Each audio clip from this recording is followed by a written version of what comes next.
who is an independent candidate running for Senate here in New Jersey.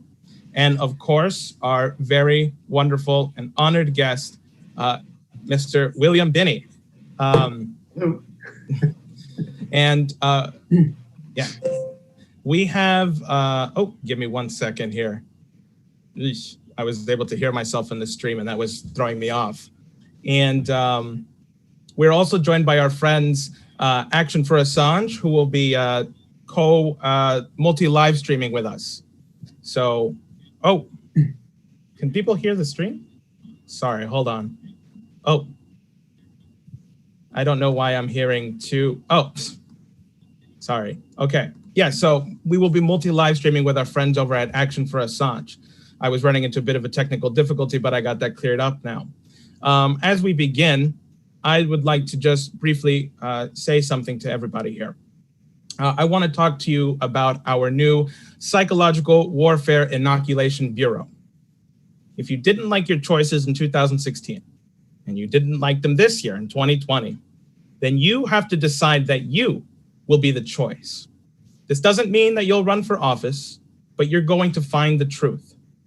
Today, you will be hearing the truth. Each of us individually can be a transmitter, like a radio transmitter of the truth. If we join together, no matter our differences, the truth can hold us together. Then we are the most powerful force on earth, because the truth is the most powerful force on earth. We must go from being underlings to citizens, being subjects to citizens. Citizenship is overthrowing what Winston Churchill called the empire of the mind. Excuse me. By standing for the truth.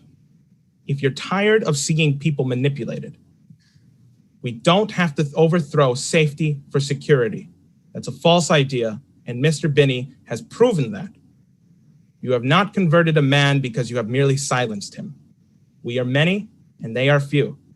In America, like every other country of the world, the vast majority of the world are not converted to what their banks are doing, what the governments are doing, or what educational institutions are doing. They're just silent. But if you can help them find their voice, then you have freedom to speak the truth. And this is what this AMA is about, helping you find your voice to speak the truth. Many people know what the truth is, but they can't find their voice. As President Franklin Roosevelt said, our job is to break the chain of silence by speaking the truth boldly. And that's the leadership we need. So if you didn't like your choices in 2016 or 2020, you won't like them in 2024. But the Psychological Warfare Inoculation Bureau will help you find your voice. And the first step in doing that is joining us on this conference on September 5th that Mr. Binney will be a guest on. And to speak a little bit more on this conference, I have both Jason Ross and Daniel Burke to talk a little bit about that. So if you could, gentlemen, could please tell us a little bit more about that conference. Sure, and I'll be brief. I know people want to get to Bill Binney and to asking him questions. The Schiller Institute is hosting a conference this weekend, September 5th through 6th, and it is going to be on overcoming geopolitics and how to get the nations of the world to be able to cooperate together on common efforts such as space exploration, preventing warfare, which is a huge threat, and on creating economic development. Mr. Binney will be one of the speakers, along with many other leaders and elected officials from the United States, from Europe, from Asia, from Africa, from around the world, Ibero-America. The topics that are going to be covered are very broad. We're going to be talking about how to defeat Russiagate and the surveillance state. We're going to be talking about the role of science in creating economic progress and helping us solve problems like preventing an asteroid from striking the Earth, or new forms of energy, such as nuclear fusion. We're going to talk about the proposals for cooperation between countries around the world to work together on economic development programs to end poverty completely within a generation. It's absolutely doable. And then we're going to talk also about the culture of cooperation and about what's involved in working with these other nations. So we're going to be taking on the lies that are holding us, or causing us to fight each other, both within this country and to have unnecessary conflict with other countries. And we're going to talk about how to overcome that sort of old superpower outlook and be able to work together to achieve great things. So the link, if you'd like to register for the conference, the link is in the AMA post, and I encourage everyone to do so. Mr. Burke, is there anything you'd like to share with us as well? You're muted. Just join us and let's kick ass and work with Bill Binney. We just have to keep fighting until we succeed. We have to get a victory here. So break the back of the surveillance state with the truth. I totally support that. Perfect. Now, on to what we're all here for. Mr. Binney, in order to kick off our AMA, I'd like to read to you something that came in from Michelle from Denmark. It is titled Intelligence Scandal in Denmark. Defense intelligence gave massive raw electronic data to NSA. And here are the contents of it. It's very brief. A couple days ago, the director of the Danish Defense Intelligence, FE, was sent home, along with some other employees after strong criticism from an institution established in 2014 to supervise the intelligence agency.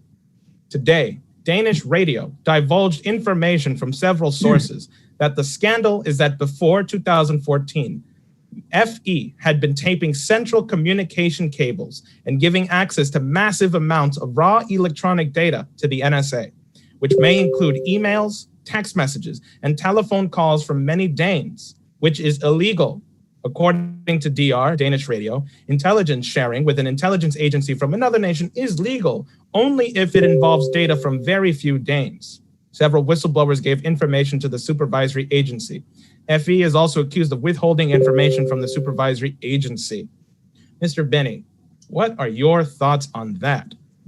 This is exactly the problem I saw that NSA, CIA, FBI, and Bush, it started with Bush, Cheney, Hayden, and Tenet. They set up this process back in 2001, and then they extended it to various other countries in the world, including the Five Eyes. They all cooperated to do this, and they're all doing that. All of those, including Japan, Poland, probably Israel, I would think. And there's a few other key points in Europe, like in the Netherlands, and I think that France should be a part of that. But I don't know all of those countries for sure. But Denmark, I knew, was involved quite a long time ago. Okay, so, and the point is, they're all basically pulling a sham on everybody in the planet. It has never been a problem to be able to find bad guys without giving up security anywhere. We proved that in 2000, and also 1999 was the earliest we were showing that it was possible to do that. The problem is it didn't cost a lot of money. And that's what the intelligence community was after. And so they said, we have to do this bulk acquisition because it's extremely expensive and our budgets go way up.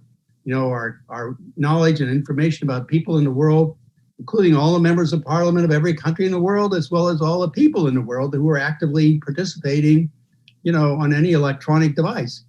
So, I mean, that's how you gain leverage against anybody. And then if somebody gets out of line, you have something to go back and look at and retroactively analyze, and then go do and then leverage them in any way you want. So this is basically a crime against human rights worldwide.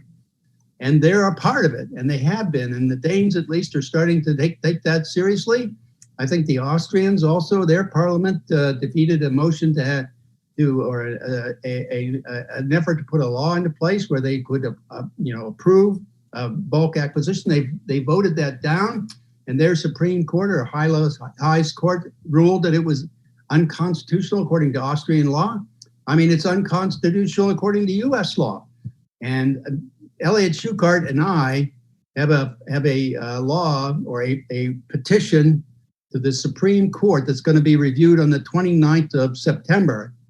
And it's challenging the constitutionality of NSA, CIA, FBI, all participating in this bulk acquisition of data on U.S. citizens or anybody else on the planet.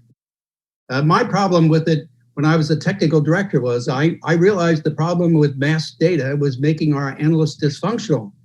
So I had to figure out a way to be able to solve that problem, to give them a rich environment of information to be able to succeed.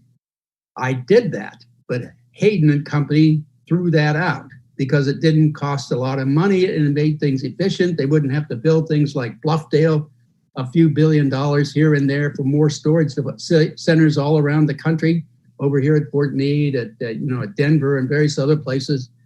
All of that was done for money, and it was done because the intelligence community wanted to gain power over everyone. That's why President Trump, when he came into office, he was a threat to that. He wanted to reform that. That's why General Flynn was a threat to that. He wanted to audit it and make changes to the entire process that was going on. So that was disrupting the intelligence community. That's why Schumer said they have 6 ways to Sunday to get at you if you oppose them. So, I mean, this is the whole problem here. We have to get rid of this.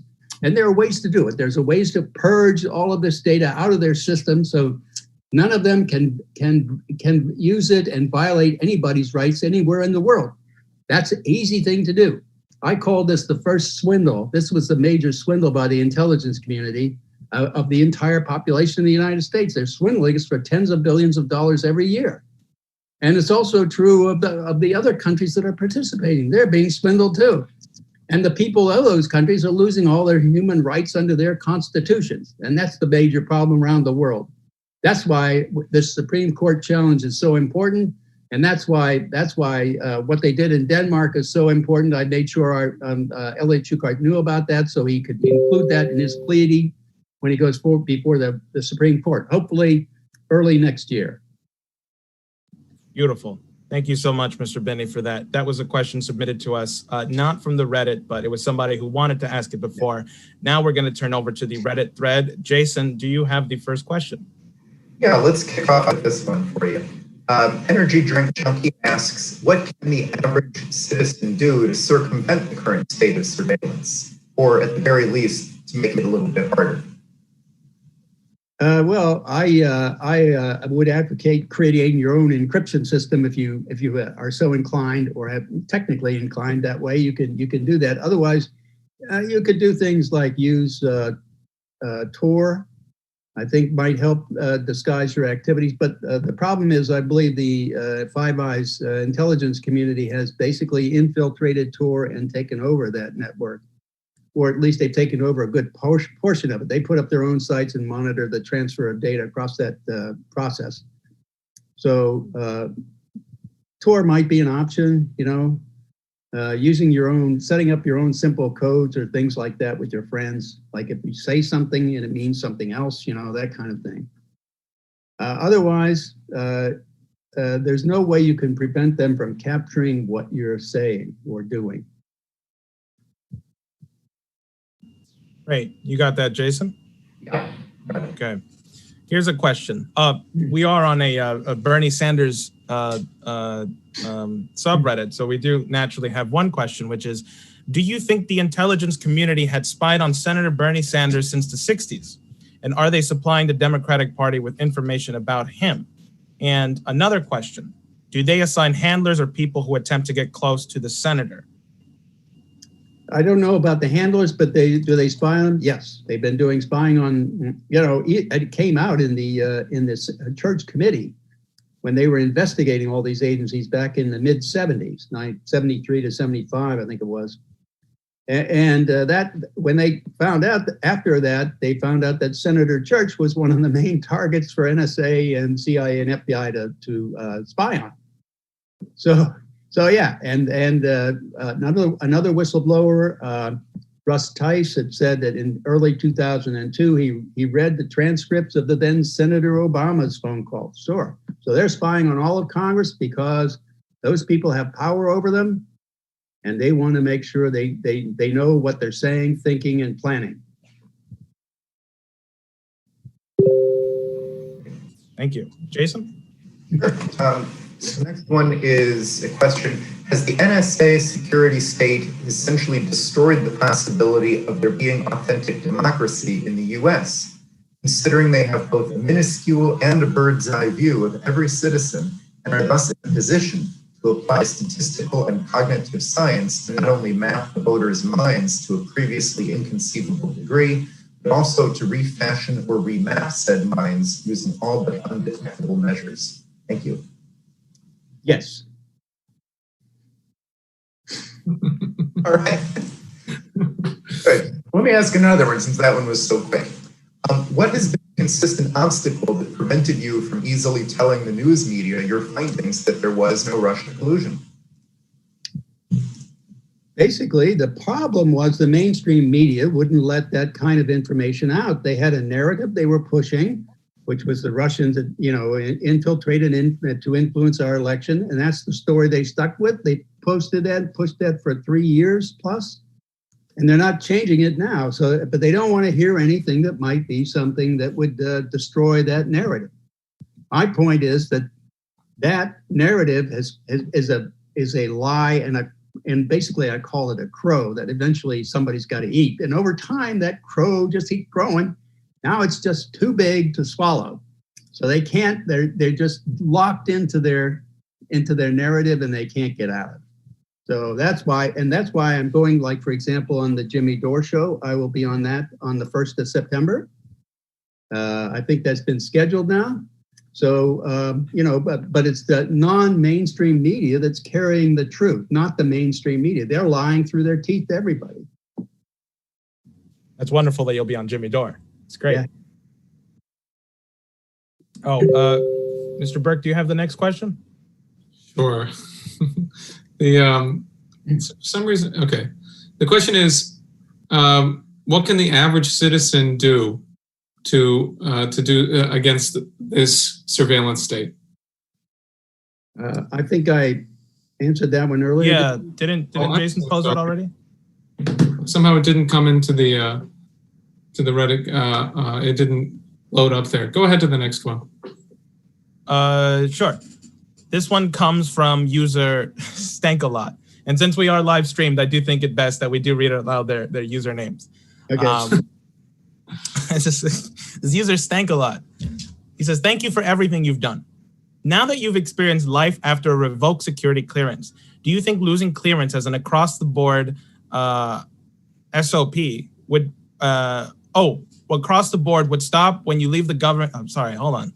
Losing as a standard operating procedure. Yeah. There we go. As an across-the-board standard operating procedure, when you leave the government, could be a way to stop the industry revolving door, or would it not really change anything? Yes, that would be a way to stop the revolving door, because people move from government high positions into high positions in industry so that they can use their influence to get contracts back in the agencies of the government where they came from. Yeah, that would stop that. Lose the clearance and isolate them. Right now, I think the law says you cannot come back into government to influence anything in an area you were for at least a year until after you've a year after you've left government. But that's not a limitation. I mean, they can go do something in between for another company for a period for that year time and then come back after that and then use their influence to get contracts in their old agencies. That's the way they operate. There's also another thing that I'd like to mention about contracting here. You want to add that here? Go ahead. We can since we're live streamed, I don't necessarily, you could just say it. Okay, well, Congress legislated that 30% of the budget should be allocated to small business. Now, here's what happens and happened to us when we were a small business company. We'd go with a large corporation as a subcontractor, right? And we'd say, and the prime contractor would the major corporation, the prime contractor would allocate a certain amount of funds to us as a small business. And that would be credited against their small business account, right? Their small business spending for government agencies. They were required, I think, to do 30% of it with small business. Well, what they would do the main prime contractor would take the money, but never pass the money down or start a subcontract with us. So the whole illusion that the money was being spent for small business was still maintained, but it was actually a false swindle of the government in terms of swindling them out of, in other words, not following the directions of the intent of Congress in spending money. And that's the way they swindle not only Congress, but the people of the United States. Great. Mr. Burke, did you come up with another question? You are muted. Yeah, I'm still reading through them right now. I've got one. No problem. So this is a question about what kind of people work at the NSA and what culture is like there. Question from Hunky Dory Order is, "Hi Bill, To your knowledge, is the NSA multifaceted regarding deep state allied versus patriot-minded folk, or is it pretty much monolithic on one side or the other? There is, certainly the people coming into NSA are multicultural, multi and ethnic groups, all of that. There's a mix, just like the US population, it's a mixed set of people. And they're all basically when they come in, they're fundamentally patriotic, hardworking, dedicated people trying to do the right thing.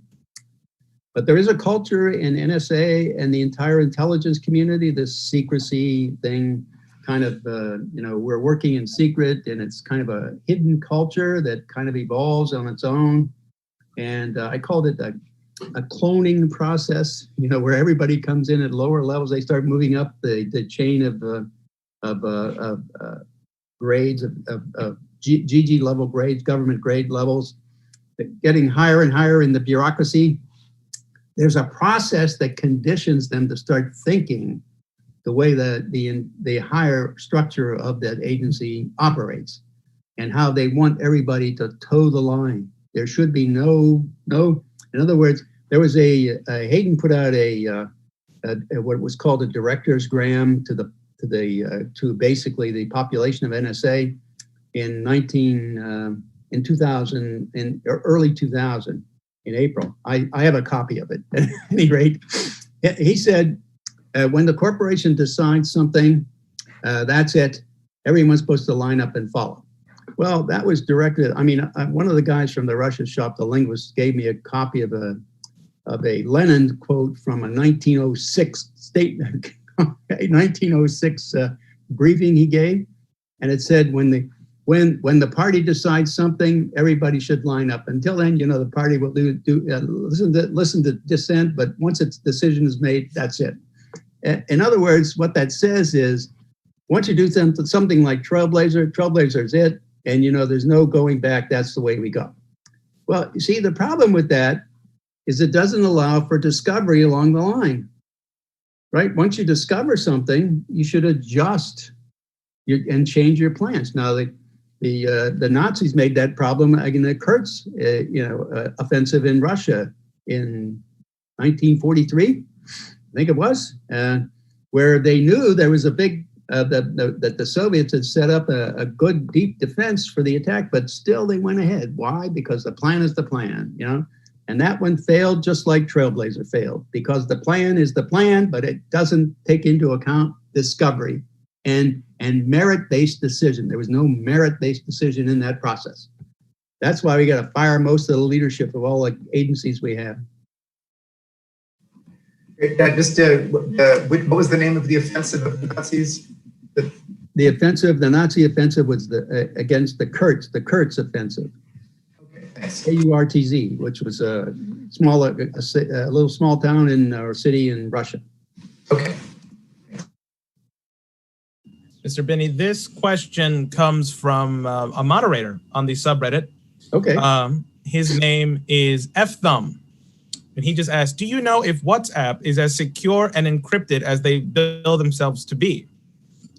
I am basically not certain, but I certainly don't think they, my answer to that would be probably not, because I think they are one of the ones cooperating with NSA and the rest of the gang. Thank you, Mr. Binney. Would that also mean then that like other apps that claim that they're secure end-to-end encryption, for example, Facebook Messenger has a feature where you can send people encrypted messages that delete automatically after you set the time to? Okay, but NSA, GCHQ, and the rest of them have various programs. One of them was called Bull Run. That was a program to work with all the companies producing encryption systems to insert weaknesses in those systems so that they could read them. Now, the extent of that program, how much that they actually did or achieved, I don't know, but some of it was clear in the PRISM program and the outline that was compromised by Edward Snowden, showing the cooperation of different companies, So that'll give you an idea. Look at the PRISM program, Google NSA space PRISM program, and look at the companies involved and, read about it. And the Bull Run program also. It's on the web. Got it. Thank you. Jason, do you have the next question? I sure do. So here's one. Thank you for the AMA. This is a multi-part question from JRon12104, so you can see which parts it take up. As a former NSA employee, can Bill comment on Admiral Mike Rogers and his compliance overview that led to the discovery of the FISA abuse that was used to prosecute Flynn? Moreover, can Bill comment on Flynn and Rogers working with Trump to expose government corruption? This naturally leads to the phenomenon of QAnon, which implies that Rogers and Flynn are part of an operation to expose nearly all corruption in the US. What does Bill know about QAnon? Does he believe it to be real? Bill, do you have any connection to Cicada 3301, Thomas Schoenberger, Ian Murdoch, or Mike Levine? That's about 5 questions there. Can you help me follow those? Let me add that for people we're doing one at a time. Please post one question at a time in your post. You can just make multiple posts if you have multiple questions. So make it a lot easier for us. Thank you. First of all, I can answer. I'm not involved in QAnon, and I don't know anything about that cicada thing that he was 101. Was it? I didn't have a chance to write that one down. 3301. Okay. It's a series of puzzles on the internet, and people are wondering who has created them. Yeah, I don't know, but can you read the first question there, Jason? Then we can. Yeah, sure. Okay. So, can you comment on Mike Rogers and his compliance overview that led to the discovery of the FISA abuse that was used to prosecute Flynn? Okay, here's the problem with that, and I fed some information into people to try to find answers in that process, and I think some of that might have prompted him to do some of the things he did. First of all, I hold him accountable for collecting, in violation of the Constitution, all of the messages and conversations of U.S. citizens inside this country without a warrant. His agency did that. They ran that, and they continued to do that for the rest of the U.S. government and the cooperation worldwide. And I hold him accountable for that. He's still responsible. He didn't object, and he didn't, from my point of view, if I was in charge of that, I would have come out publicly and said that I won't be a part of it. He did not do that. He did not do that until I think it started to become obvious that they were going to investigate and find that with Durham and Barr, because I was feeding stuff through different channels to them to try to get them to tell them how to do things in terms of finding information inside the NSA databases and so on. And they have started doing stuff. They have put a separate guy out to investigate unmasking. That was one of the things I sent in. Right? There's a number of other things, and so it's very clear to me that that fundamentally Rogers is now cooperating to save his ass.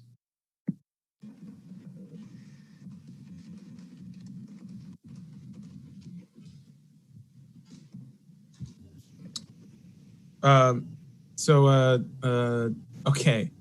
This question is a bit of a forensic one, though. I know we do have a link to it in the post, but I'll ask it anyway. Yep.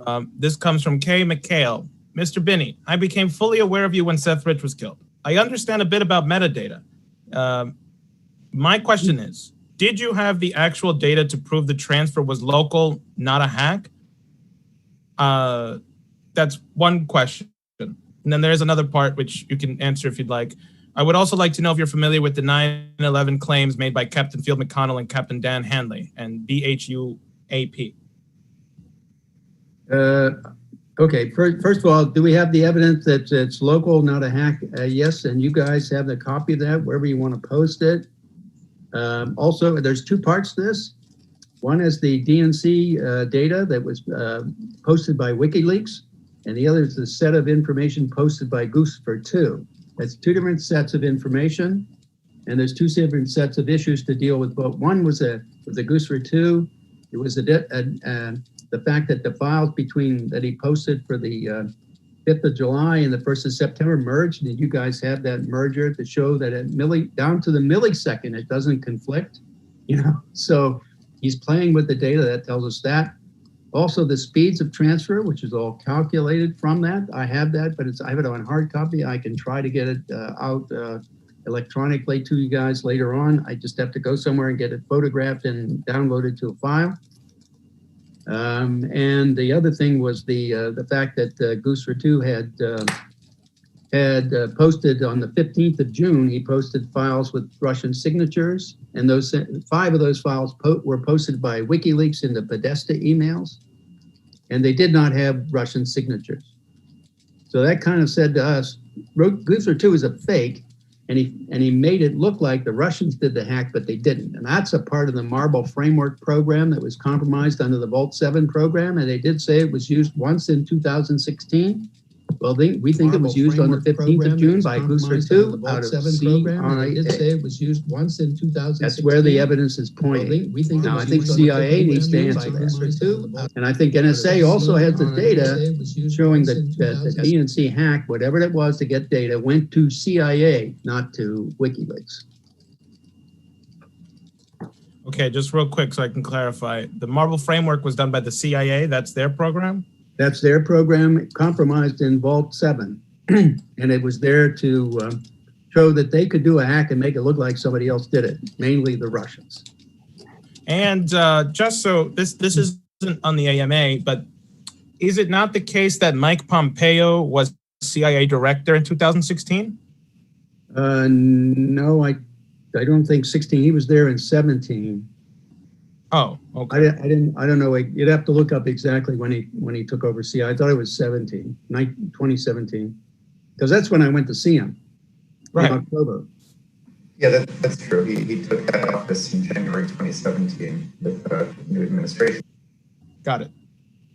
Thank you for that clarification. Any reason to dunk on Mike Pompeo is a good one, in my opinion. But when a little bit later we can get into your displeasure of meeting Mr. Pompeo. But anyways, Jason, do you have the next question? Sure. So, what are your thoughts on Edward Snowden? He doesn't seem to speak up as much as you do. Well, I just thought that he did a great public service by exposing all the crimes that the government was committing. And I keep saying and referring to Executive Order 13526, Section 1.7. Those are the regulations governing classification for the entire United States government. And it says, very simply put, you cannot classify, maintain classified, or not declassify any evidence of a crime, corruption, fraud, waste, abuse, and a couple other things. So what it basically says is, government, you cannot cover up your crimes by classification. And a lot of that stuff, I don't know if all of it, I haven't looked at all of it, but a lot of that stuff that I looked at released and published from Edward Snowden is evidence of criminality of the United States government in violation of the Constitution, the Pen Register Law, Electronic Privacy Act, Electronic Security Act, FTC regulations, all those kinds of violations that they're doing. And you can't cover that up they must declassify. That's one of the things I put in. They wanted help on how to declassify material. I said, here, just use this regulation,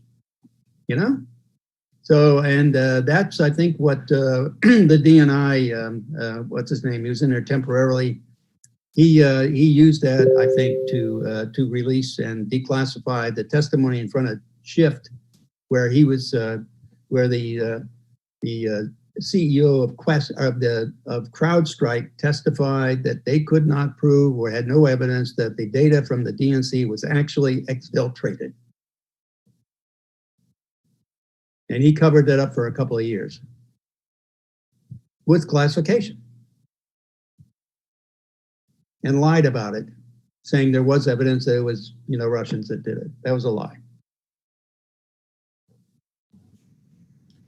Jason, do you have another question lined up? I'm still editing my mistakes on the other one. Yeah, I'm just finishing typing this one up. I'm almost done. Got 10 seconds here. Okay. You know what? Okay. Let's just pause for just a moment. Okay. While we're paused here, Mr. Binney, could you please tell us what was your? Oh, never mind. Go ahead, Jason. Okay.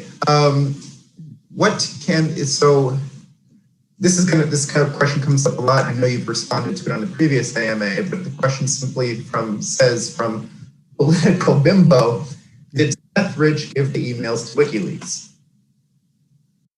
I have no absolute proof that that is the case, but someone, according to Craig Murray and the testimony by him or his public statements, he said he met somebody on the American University campus that was involved in the physical transfer of data to WikiLeaks. And it was also, it's kind of implied by Julian Assange's comments on a TV program in the Netherlands, I think. After Seth Rich's murder, he kind of implied that that was the case. He also put up a $20,000 reward for any information on the solution to help solve the murder case. So, and there is also statements publicly made by Kim.com saying that he helped Seth Rich get data to WikiLeaks. So I don't have, that's testimony. I don't have absolute proof otherwise, and other than what people have said.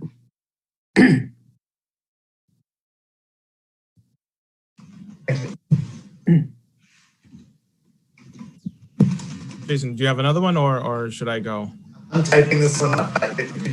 Yeah, 15 seconds and I'll be done. Okay. I should have paid more attention in typing class. I agree with you there for one. Okay, here we go. What are your thoughts about financial surveillance? And do you think cryptocurrency will remove the power from the state and the banks?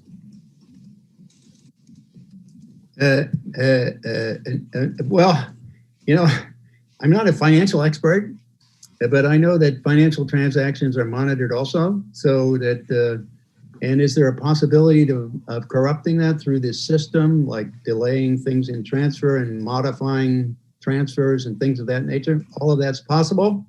But I shouldn't be the final word on that. It's just my opinion in that case, okay? No problem. Thank you very much, Mr. Binney. Okay. Wow. Okay, here's an exciting one. What do you expect to happen in this election, considering your level of inside information? How can we prepare for the worst case scenario? Let me put it this way: if we elect, my view, this is my view, okay? If we elect the Democrats, we deserve what we get, okay? And that means that we're not going to have an active economy. They're going to stifle the economy just like they did before President Trump came in. I mean, at least he's dealing with issues that no one else has ever dealt with, like the swindling of all our money with the Chinese and all the other countries in the world. They were giving away our jobs and all of that from the Rust Belt was becoming no longer the Rust Belt under President Trump, but everybody before him, including the Republicans, made it that way. So I just say, if you don't elect President Trump and Republicans to support him, we're going to go and have a lot of problems. Okay. Wow. I think you will be met with actually a friendly response. This subreddit, according to them, they don't see politics as left or right, but up and down. So I think they're just as fed up with the Democratic Party as you are. And like I said in the beginning, what holds us all together, whether our differences or not, is truth. Yeah. That's why we're all here. So the Democratic Party today is not the Democratic Party it used to be. I mean, it used to be, they were, the loyal opposition, they actually still cared about the country and didn't want to destroy jobs and things of that nature. They wanted to try to do the right thing. So they had a different way of doing it, and that's fine, That's right. That's right. It's good. No, thank you very much, Mr. Binney. That's wonderful. Okay, so easier question here. What's your favorite book? Oh, this comes from Suspect Axiom. What's your favorite book? My favorite book. I haven't read a book in so long. It's not funny. It really isn't. I read parts of books, but not a whole book, because, I just like to think, sit there and ponder and meditate. I'm a meditator. So let's see. I'm trying to think of one. Well, I always enjoyed Edgar Allan Poe's poems and things of that nature, his things. So he's buried in Baltimore too, by the way. Right. Oh, he's buried in Baltimore. I did not know that. Yeah, Wow. his grave is in downtown Baltimore, in a church right across from the University of Maryland Medical Center. Yeah, I know a lot of his short stories deal with analysis and really cracking codes, like the gold bug. That's one of my favorite ones too. So only makes sense. Yeah. But I haven't done any reading for a long time, except I do research, all the time, going across the web, looking at different things. So I'm not really, books are kind of too focused for me, I guess that's what I'd say. I like to try to absorb data across the web and try to find information that can at least be used to, to ensure that you have a correct set of data and information to make a judgment on. Great. Jason, do you have the next question? Sure. Yeah. This question comes from Mind is Moving, who asks, "Hi, Bill. Thanks for stopping by here. One of the few progressive forums that did not get suckered into the whole Russiagate hysteria." He's referring to the subreddit Way of the Burn that we're on right now. He says, "I'm interested," or it says, "I'm interested to know about the corporate culture at the NSA. How is it similar to or different from any other corporate culture? People at a lower level in the organization have a different justification for their jobs than those at higher level. How does the NSA recruit and decide who can be promoted? And I think this is the best part. What measures do you think the NSA would resort to if there was ever enough political will to put the mass surveillance genie back in the bottle?" Well, the culture there is they try to recruit people with different skill fields like electrical engineering and computer science and languages and things of that nature. People who have that training in mathematics, especially too. People who have that training from universities. They try to recruit those kinds of people into their workforce. But once they're in, they're basically pigeonholed and told to do this job or that job or whatever. And so they're told to do certain things. And then as they move up the ranks of management to management and so on, they begin to be told from different higher level managements, this is how you manage. And it fundamentally is not done. I mean, partially it's done on a merit based, but only if the management higher up agrees with that merit. In other words, if you have an answer to a problem that doesn't, like the thing we did with the internet, giving people privacy and all that didn't cost a lot of money. The main management at NSA wanted to build a budget and become bigger and have more people and more contracts and all of that, and have more influence because of the data they could collect by bulk acquisition. So when you go against that philosophy, even though you have a merit-based case to make it justify doing it, they will reject it. And that's like a closed-minded mental process that goes up and down the major levels of agency management, not just in NSA, but also CIA and all of them. Take, for example, when President Johnson wanted to have a war with Vietnam, and he used the Tonkin Gulf affair to get it started. Well, even from the captain of the destroyer, which was supposedly attacked by gunboats from North Vietnam, even when the commander of that ship had said that the attack he was alleging did not happen, even in that case, he used that as a pretext to go to war in Vietnam. And look how many, we killed over 1 million people there and lost 60-some thousand of ours and crippled so many people. It's not funny on both sides, And for that reason, the agenda, once they set it up there at higher levels, sometimes it's hard to break through with the truth and make sure that they don't do a false thing like go to war in Vietnam, or like what Bush did with weapons of mass destruction in Iraq. It's the same thing, the same issue. And it's the same pyramid thinking. When you're at the top, you think a certain way. When you're trying to bring the merit-based decisions up, sometimes they get wiped out at the higher levels. And what was the other one? There was another one at the end. What could NSA do What measures do you think NSA would resort to if there were ever enough political will to put the mass surveillance genie back in the bottle? So I'm not sure that means Okay, but NSA. yeah. Well, they would simply use all the data they've collected on all the members of Congress, members of the courts, and the administration. Use that data against them to try to make sure and influence them not to do it. Look at what they did to President Trump. Same thing.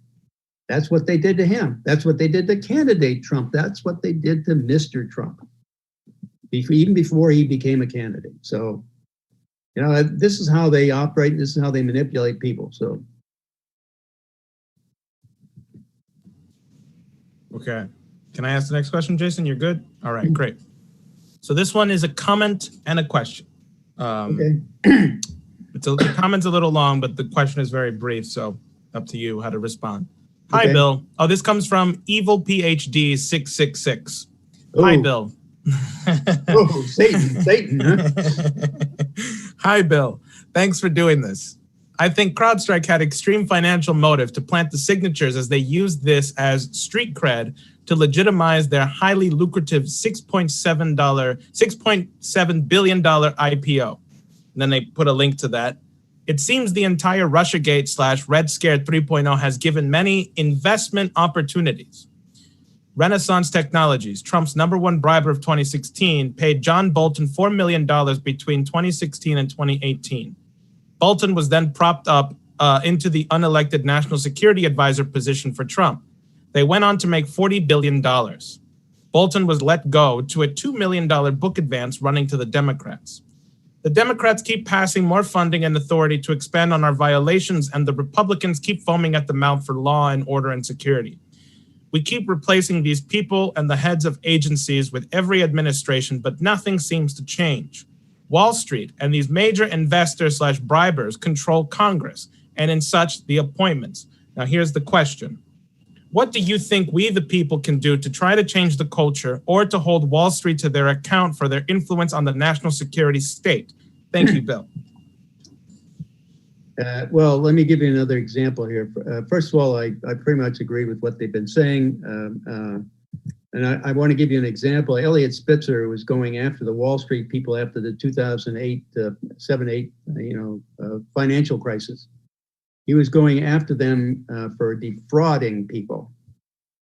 And he was stopped again by the FBI and NSA, and those people were looking at data against him to try to find evidence against him so that they could get rid of him so he wouldn't take down the bankers for criminal activity.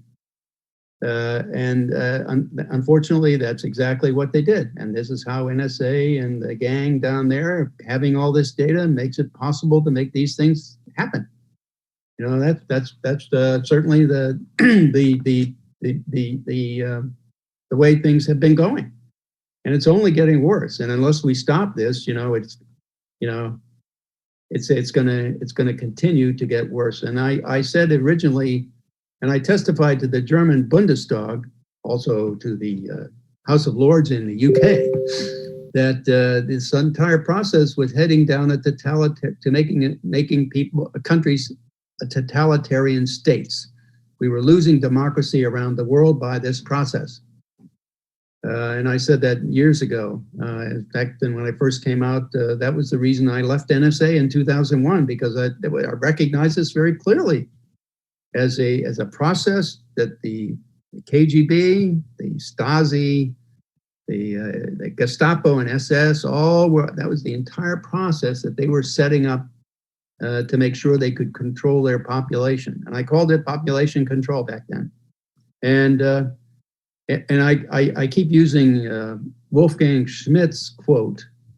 He's a former East German lieutenant colonel in the Stasi. When he looked at the NSA collection system and monitoring system, said, for us, the Stasi, this would have been a dream come true. That tells you exactly, from their perspective even, how bad it is and how far we've gone. Can you repeat the question again, Jose, so I can make sure Sure. His question was, What do you think we, the people, can do to try to change the culture or to hold Wall Street to account for their influence on the national security state? Well, my point is, if you, the only issue I would have is keep Trump, fire everyone else in the election. Okay, so keep Trump, fire everyone else. But and the other point is to demand that Barr and Durham actually start indicting people and follow the evidence. They have plenty of evidence. I mean, and if they don't have enough, there's more in NSA, and I told them how to get it. Okay, so the point is, do it. Stop this crap, and don't delay any longer. Start doing things and make sure that people in the population understand what happened and who's responsible, and that they're being held accountable for it. Great. Thank you, Mr. Binney. Jason, are you ready with the next question? You are muted, my friend. I sure am. Okay, here's the question. Mr. Binney, this is from Welsh Terrier 2. Would you please comment on the hypocrisy of the U.S. Russiagate allegations in the context of the U.S. toppling of governments all around the world, such as in Congo, Brazil, and Bolivia, and its current efforts to topple governments in Syria, Venezuela, and Nicaragua? I have a second question, so we take these separately perhaps. Close to home, do you believe the CIA and or the NSA played a key role in the Kennedy assassination? And is the agency still involved in influencing domestic elections in the U.S.? Well, first of all, Russiagate was kind of the whole idea behind Russiagate is to create a new Cold War. And getting back to previous conversations or questions about money and all of that, the new Cold War would cost us more trillions of dollars. And that's where people would like to feed on this, on all of this funding. That's the whole point of it. Create a new Cold War, more money gets pushed into the intelligence community and the militaries. So that's what I call is the third swindle. The first swindle was you had to give up privacy for security. The second was cybersecurity.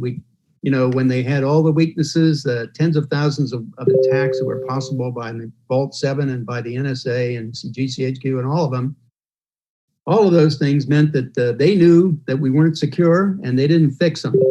So when they didn't fix them, we were all sitting there vulnerable to an attack. And when we got attacked, they would say, we need more money for cybersecurity. You see the swindle. What I keep saying publicly is they have to fix the problems they know about, all the tens of thousands of things in the Vault 7 and NSA compromised material, and then maybe we'll have some cybersecurity. Then if they get attacked, sure, we need more money for cybersecurity. But until then, no. And the same is true here. There was no Russia hack, and they've never produced any evidence whatsoever that it actually happened, or that the Russians tried to influence anything. In what way? What specifically did they do? I mean, they claim that trolls like the Internet Research Agency were used to influence it, and they said they worked for the Russian government, and they put that in the Rosenstein indictment. Well, then the IRA, the Internet Research Agency out of St. Petersburg, Russia, sent lawyers in to challenge discovery on that because they said they weren't involved with the Russian government. And guess what? The US government had zero evidence that they were, and so the judge threw them out. The only one to report about that, as I said, the last Reddit, was Aaron Mate. No one else in the mainstream media would report that. Why? Because it goes against the allegation of Russiagate and this lie they've been perpetuating for years. And so that means that they would have to face the crow that they've got to eat, and they can't do that because it's too big. It's grown too far over the years. It's too hard to swallow. So, at any rate, and unfortunately, that's the mentality to being spread by the US government around the world. We should stay the hell out of this stuff. We don't belong there. If other countries want to do something, that's their business. Would you also like to address the part about the Kennedy assassination and whether the agency is still... I really don't have any evidence, although there have been allegations that the CIA was involved, and I really don't have any knowledge or that would prove or in any way implicate them in that. Although, it is true that JFK wanted to bust up the CIA, I think, and he wanted to break it up in different parts. So, if you consider that a motive, okay. Just a clarification, Mr. Binney. Who was the person who made that quote that for us, the Stasi, it would have been a dream come true? Wolfgang Schmidt. Okay. Got it. Thank you. That was a great quote that clearly should have told us exactly what this means. Yes. This comes from the moderators. So they didn't submit it to the Reddit AMA, but they messaged this at 4:30 a.m. last night. Have you been asked to testify in the Durham cases and indictments going on, or in the cases that are happening? No. No one has asked me to testify in any. Mueller didn't ask, or Rosenstein. No one from the FBI or the NSA or anyone in Congress, all the committees doing the investigation, none of them asked me to testify. Right? So, I didn't go along with their narrative, and I had evidence to contradict it, and they didn't want to hear that. I also put affidavits in General Flynn's case and Roger Stone's case. The material that I sent you showing the times for the last modified times on all the DNC emails, and also the merge of files between 5th of July and the 1st of September of Lucifer 2. All of that, I sent that to you, and you guys can post it somewhere. But they didn't want to hear that. I gave that data to the lawyers involved in the cases that I've been subpoenaed for, and I'm willing to give it to anybody. So, no one wanted to hear the truth. That's the problem. Wow. That's interesting, because everybody here on this live stream and the AMA is hearing the truth. Shouldn't this be something that Durham and Barr and Trump should be interested in? Absolutely. Maybe the people watching at home can join us in our psychological warfare. Oh, go ahead, Binney. Good, but Jose, I would point out it was President Trump who sent the then CIA Director Pompeo to talk to me for evidence about Russiagate. That was right. The opening statement to me. Now, if stop and think about that for a minute. Here I am, an individual, and all I've got is my little computer here and Google and all kinds of interrogations for into the web and data out there. And I find evidence to contradict the narrative, and actually have fundamental evidence from the researchers who were participating with us on data from the web to show that this was a falsehood, a statement that Russiagate was a fabrication by, in my case, I would say, a mixture of the DNC, FBI, CIA, NSA was participating also, and DHS, and the State Department, and the White House at the time. So if I can do that, and here we are paying for over $100 billion a year for an intelligence community, 16 major agencies in one management system, what are we spending our money on? I told him basically these people, I knew that the NSA had 32 files or 32 pages of data on Seth Rich that they admitted. Now that's not, I heard through the grapevine that they have a hell of a lot more than that. And they're not telling the truth to anybody. And that's what I told Pompeo, that his agency is not, and the rest of them are not telling the truth to the president or him, period. And he didn't want to believe that. Well, he wanted to defend his agency because he was the head of it. But the fact of the matter is they're not telling him the truth, period. Yes. Jason, do you have the next question? I sure do. Okay. Let's see here. I also want to remind our YouTube viewers to like and subscribe. If you like this content and you want more of it, like and subscribe and turn on the notifications. Next question comes from the very unfortunate, who asks, what started you on the path for answers on Russiagate? Well, it was just the public statements being made in starting in late July, August of 2016. I see when you're in the intelligence business and you are involved in different reports, which I was down through 36 years worth of activity, 4 in the military and 32 in NSA. when they start using certain words and in phrasing how their evidence, what evidence they're using to back up or whatever claims they are making in a report, then you can tell pretty much right away whether or not there's substance behind it or not. In other words, you always ask the question of where's the beef, okay? Where is the substance of this report that makes it possible to believe it? And the way they were stating this business about Russiagate and all of that just smacked right away of me of saying there is no evidence behind it. So, and basically that's what I started challenging in August of 2016. And I kept challenging it and gathered more and more evidence over time with cooperation from others who were also joining me in the analysis, from people from the Veteran Intelligence Professionals for Sanity, and also some of our affiliates, people who joined us in the investigation in the UK. And between all of us, it was very clear we came up with concrete forensic evidence that it was a fabrication. And nobody wanted to hear that in courts or in the administration or in Congress or anything. I mean, I was asked to testify about some of this stuff, spying and all, in the German Bundestag, okay? And at that time, no one in Washington, they still haven't wanted to hear from me in any way.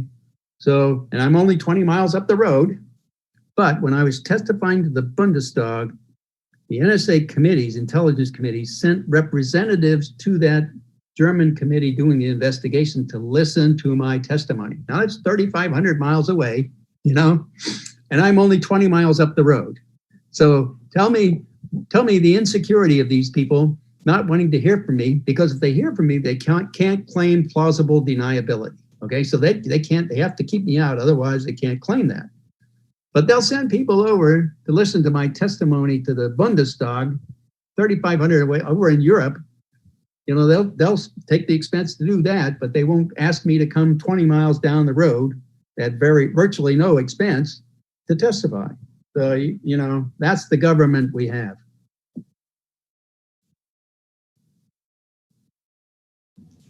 You got that, Jason? Okay.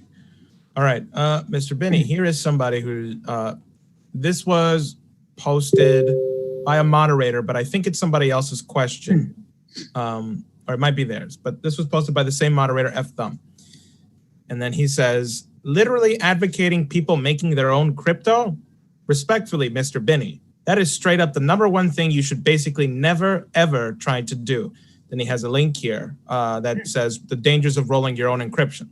Good encryption tools are audited, open source, and battle tested in the field. It's incredibly easy for non-experts to make extremely minor mistakes with encryption tools that render them completely insecure. And that has happened numerous times in modern history. NSA has even relied on those mistakes to compromise those systems, like with the Juniper Network firmware bug that Snowden helped reveal. Why in the world would you be giving such terrible advice to people here? Okay, I can give him a little history lesson. The history goes like this. During World War II, there were a lot of dependencies on acquisition of materials through combat or through other means. Like, for example, the Russian or the German Enigma device, which was their major high-level encryption system, was basically invented in the 1920s for business, for German business. And they had the Polish manufacturing company manufacture the equipment. And that gave the Poles the opportunity to, like every part would be numbered in sequence. And they would let the line move along to the next part and not renumber, or put the next number up on that part, and then take that part out. So that the German down at the end looking at the line would have a count of every number coming down sequentially. He'd have them all, but one of those duplicate numbers was given to the Poles. That equipment was given to the Poles in the manufacturer so that they could put together the Enigma device separate from the production line and have it to use and give to their intelligence people to start to try to read the encryption.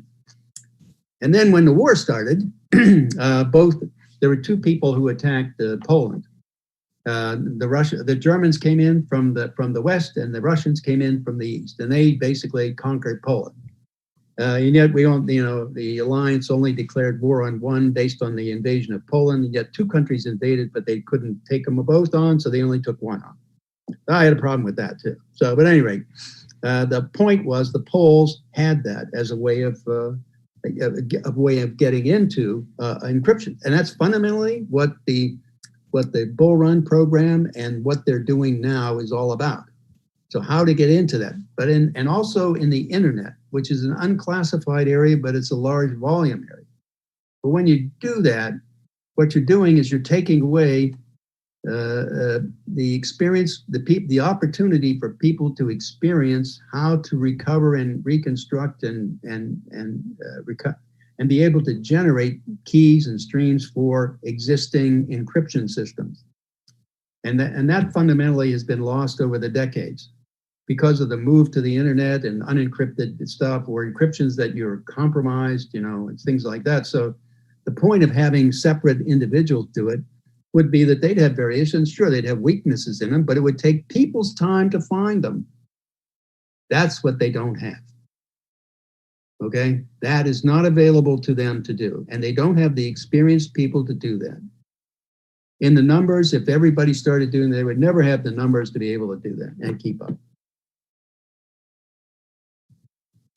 Thank you, Mr. Binney. Jason, do you have the next question lined up, or? I sure do. Great. Next question from Older and Wiser Now. What is your who also Older and Wiser Now has posted a couple of posts on Reddit based on your previous AMAs, and wanted to let you know that she had been sharing that. And what is your view of our constitutional right not to be spied upon by the government? As I understand it, laws have been passed that infringe on these rights. But of course, if they're unconstitutional, they should be overturned if they are challenged.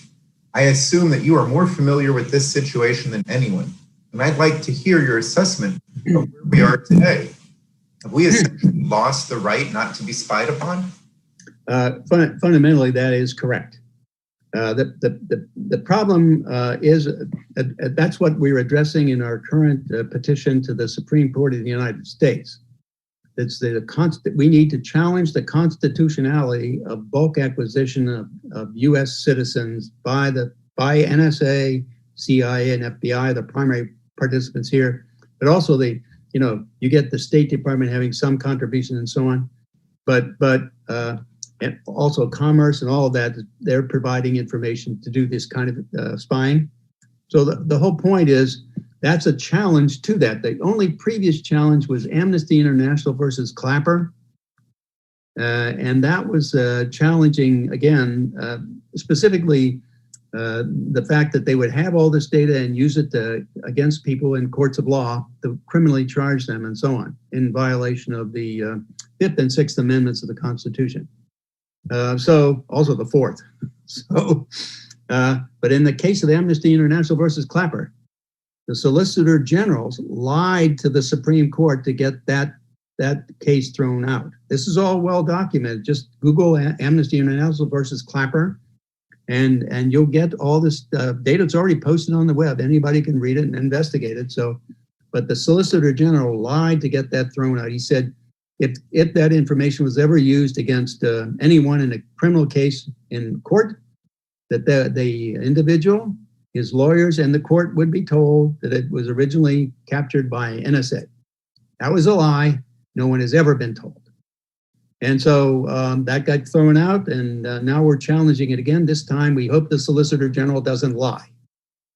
So that's certainly the issue, and it is a main one because we've lost basically our rights under our Constitution.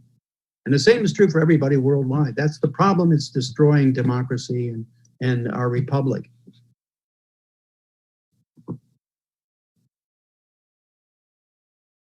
And you guys have our petition. I think I sent it to you for posting so that you can post that for everybody to see. I think so. Which one is that one, Mr. Binney? It's the Schuchart petition to the Supreme Court. Oh, yes. The F, is that the The affidavit that you Yeah. submitted in that I case. submitted an affidavit. I need to make sure you guys have everything in that. So Yes, that's in the original it's post. abbreviated version in my affidavit in the petition, but I can send you the full affidavit so you can have that. If you don't, let's make sure we have that so we can post it. So you guys can post it. Right. I'm just looking. There was a question submitted yesterday that, oh, here we go, that they couldn't ask today. So I'm going to ask this on their behalf. Here it is. Okay. So this comes from era-vulgaris. That's their username. Okay. And they say, well, it looks like I'll be working during the AMA, which sucks. So hello, Mr. Era Vulgaris. And he says, hi there. I've enjoyed your analysis of Russiagate for some time now and appreciate the interviews you've given to various skeptical lefty journalists over the past few years too. I have a question about the specific way you determined that the data from the DNC leaks was transferred to a USB device, thumb drive, etc., versus downloaded over an internet connection. I'm fairly technically literate, enough to build PCs and basic programs, set up basic networks, etc., but not a professional. From what I remember, you argue convincingly to me that the rate of data transfer for the files taken in a DNC leak is consistent with the transfer rates for a USB flash device and couldn't be transferred via an internet connection at that speed. Sometimes when arguing this issue with those who have serious technical knowledge, I've gotten a response to the effect of, Binney is wrong because there are ways to change or mask data, transfer rates, or alter metadata. I don't know if this is true, to be honest, and have no real retort to it. I suppose it might be technically possible, but I was curious to see a more technical breakdown of how you looked at the history of the DNC leaks, files, and technical why. You concluded that it's not possible for the files to have been transferred over the internet, thereby making the whole Russian hack and canard somewhat toothless. Thanks, and I apologize if the question was a bit foolish to someone with real technical knowledge. Here's the issue right up front. First of all, the transfer rates refer to the Goosefruit 2 files, the files that Goosefruit 2 was talking about and posting.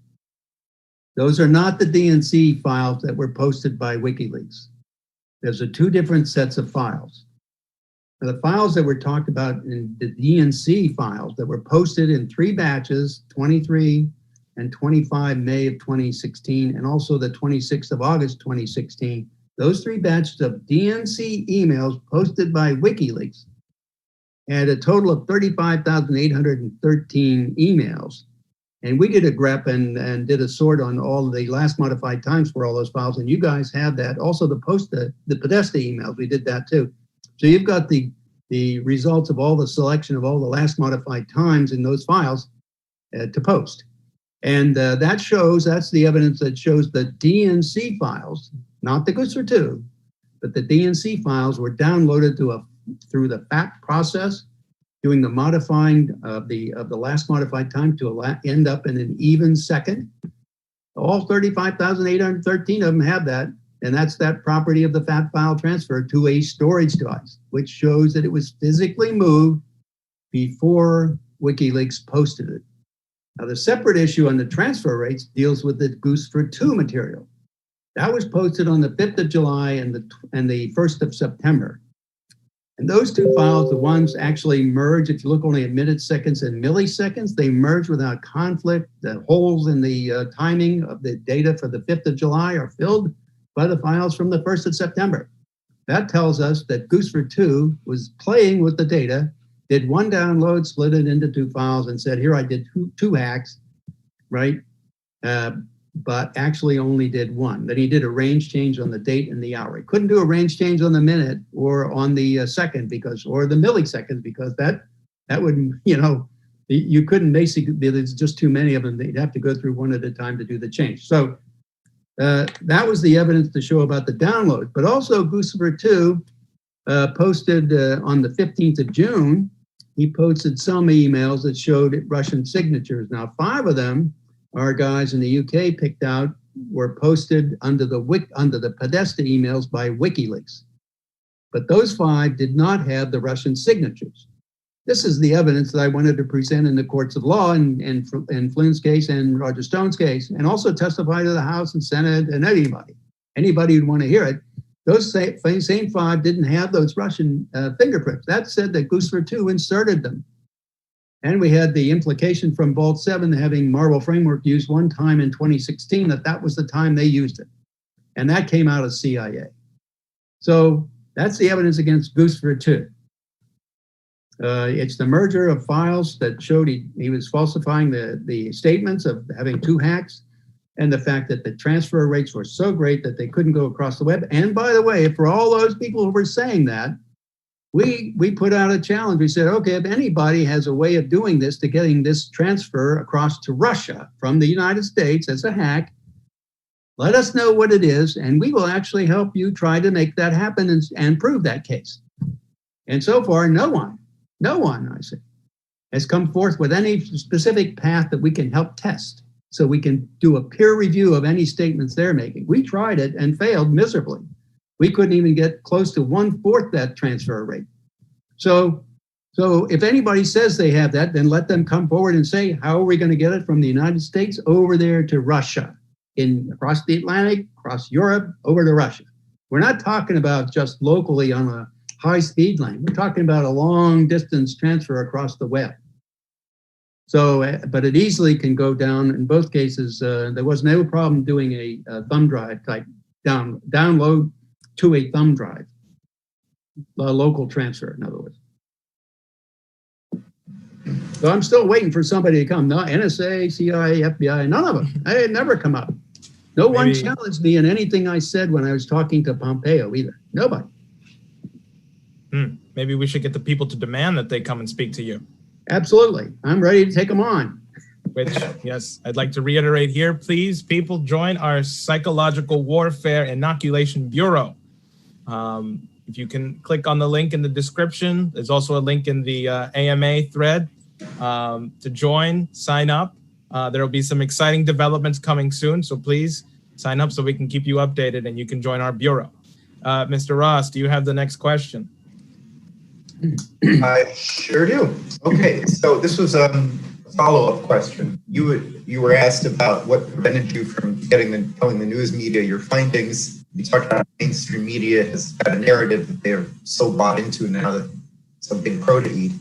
Then there's a follow-up question. But it isn't just the media. It's also the Republican-controlled Senate Intelligence Committee, which was very clear in its report that Russia was behind the hack. Their report isn't ambiguous. Do you believe Russians and government, excuse me, not Russians. That's it.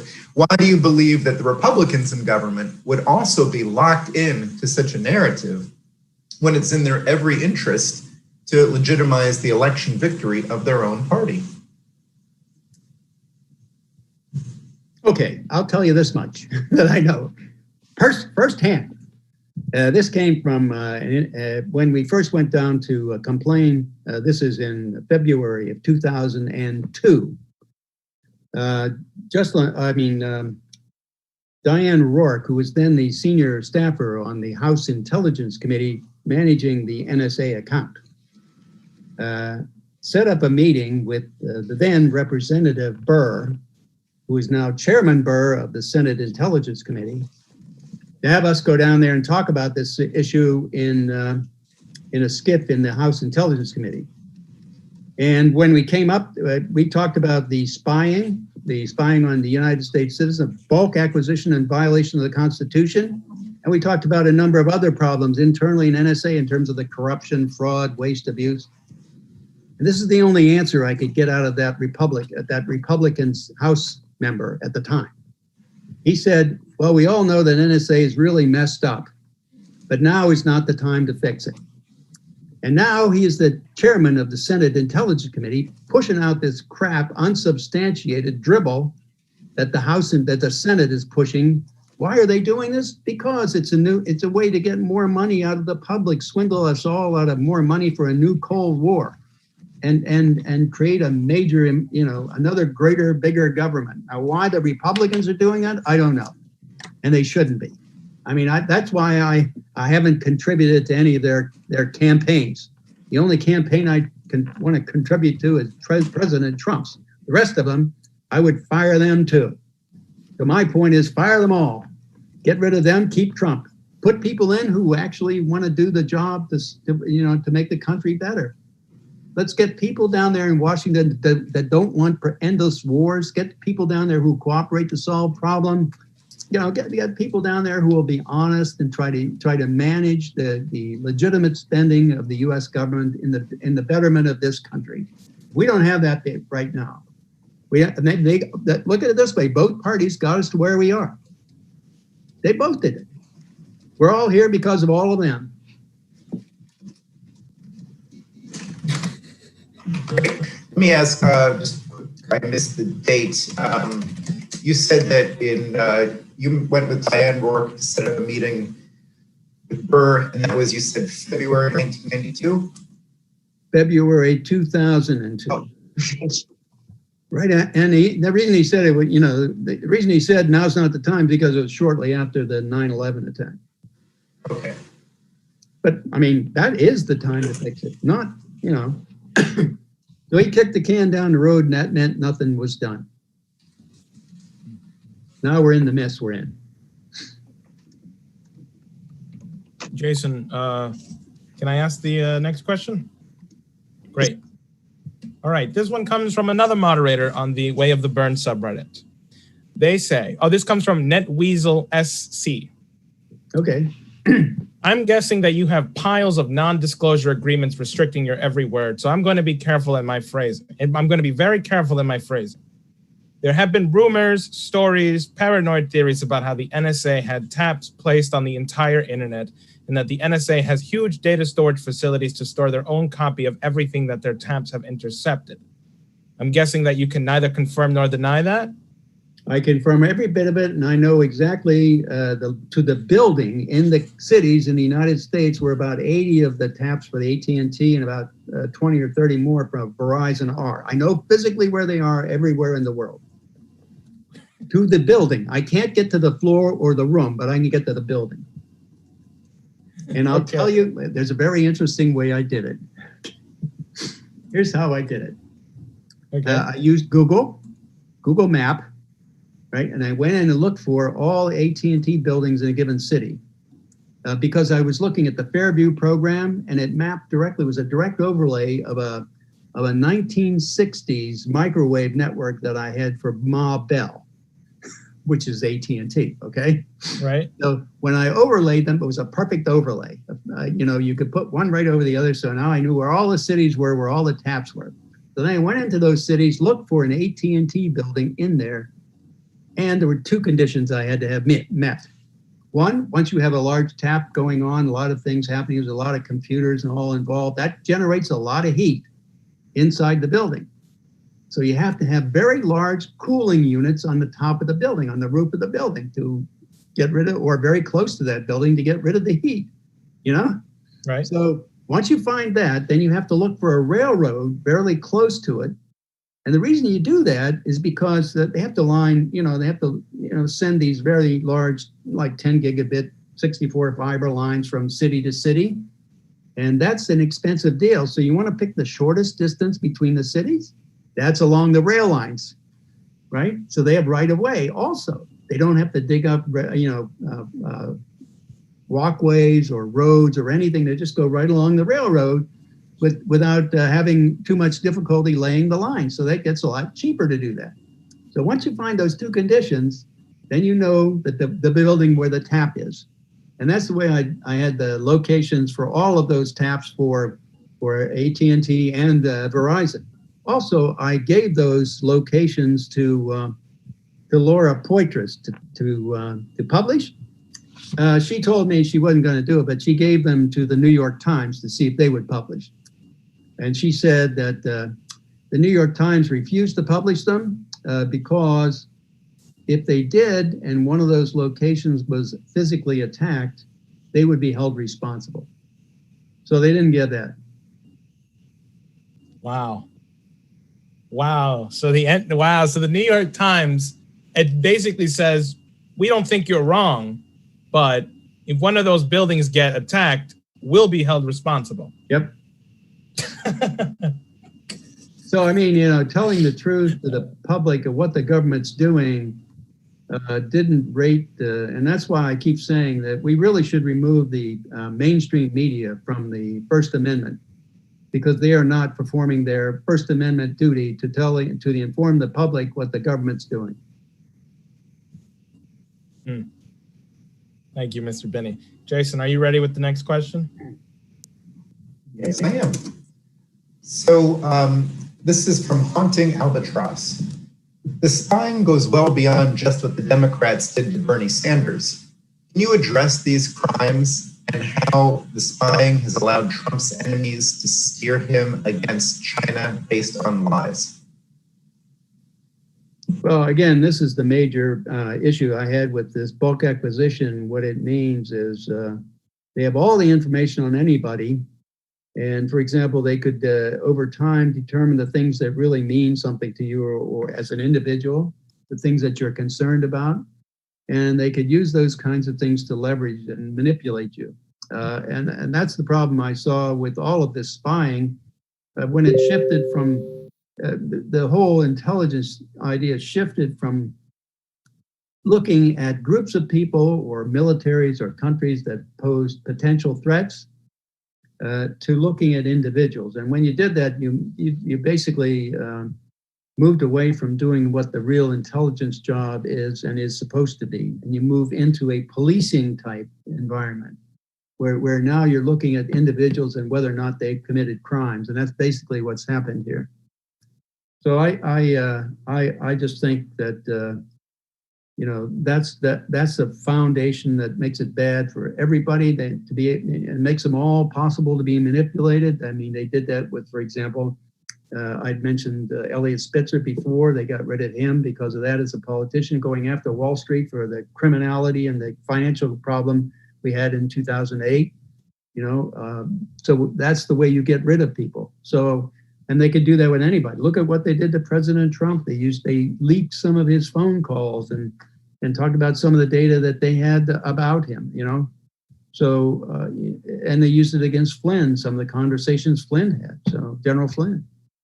So this is something that needs to be stopped, period. And there's a very simple way to do it, but they don't want to admit it. They want to make it complex. It's not complex at all. It's pretty straightforward stuff. All you have to do is use the basic discipline of how to pick out targets using deductive, inductive, and abductive logic, which I've put into my sworn affidavit submitted to the Supreme Court. And also, you guys have it and posting on the web so we can lay out how to do this. Maybe they don't technically know how to do it in terms of implementation. I mean, implementation is always the dare.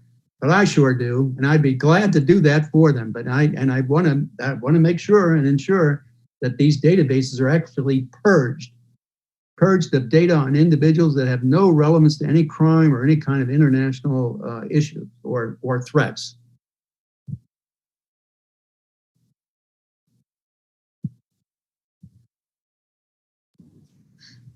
Great. Mr. Binney, I have a question for you. This one was not in the Reddit. I was just hoping if you could tell us a little bit more about how your meeting with Mr. Pompeo went. I understand that you met with him at the request of the president. Now, one, did he deny what you were saying? And two, do you think he ever actually briefed the president on it, on what you were saying and your evidence? Well, first of all, I don't think I have a question of whether or not he briefed the president, because he asked me if I would be willing to talk to FBI and NSA, and I said, sure, but I would not help them violate the constitutional rights of anybody. And he said, no one wants that to happen. Well, here's a little secret, okay? Here's the little secret. The bulk spying program requires the signatures and affidavits to manage the continuance of it from a certain number of people. Number one, it has to have the head of the NSA, the director of NSA, and the director of CIA, meaning Mr. Pompeo, sign an affidavit or sign an affidavit that the program is still needed for intelligence production. And it has to have the signature of the Department of Justice Attorney General, that it is in fact a legal process. And then once that's submitted to the president, then he can sign it. And that's how the whole thing, Senator Feinstein said that that's done every 90 days now. Prior to the exposure in the New York Times in the 2005, December of 2005, the exposure of the warrantless wiretapping program. Prior to that, the review was done every 45 days. And then after that, it was changed every 90 days. And Senator Feinstein said that on the House or the floor of the Senate. I think after as a part of the justification to continue it after the exposure by Edward Snowden. I think that was July 2013. So that tells you right there that these people are part of it, and yet they basically either they are unaware or don't comprehend what these programs are actually doing or capable of, or they just think all their underlings are telling them it's all needed. That, in other words, the bureaucrats that are part of these agencies are telling them, oh no, we really need this. Well, that's a lie too. They're being swindled, bamboozled, and confused by their own people. And that's what I told him. And I told him that he and the president were being lied to by all these agencies. And I don't believe he said, I find it hard to believe that the members of this agency would be lying to me. And I said, well, you don't have to believe me. All you have to do is go read DOD IG investigation report 05-Intel-03, posted in January of 2005. And it clearly shows all the lying that goes on internally in NSA, and you can expect the same kind of thing as these. This is the way the bureaucrats in our government operate, on a basis of lies. Whenever they need to get money from Congress or anything, they lie to them. So there are partial lies. Let's put it that way. They give partial lies. So you can't really trust them. In other words, they have no way of validating or verifying what these agencies are actually doing. And so, they're in a position of being bamboozled by them. So it's just a sad state of affairs. And when, our government is really sinking down. Thank you, Mr. Binney. I see Mr. Burke has rejoined us again. Thank you for coming right back, Daniel. All right. So, Jason, are you ready with our next Reddit question? You bet. Making Sense asks, do you think Hillary or Obama will ever face justice for their crimes? Unfortunately, no.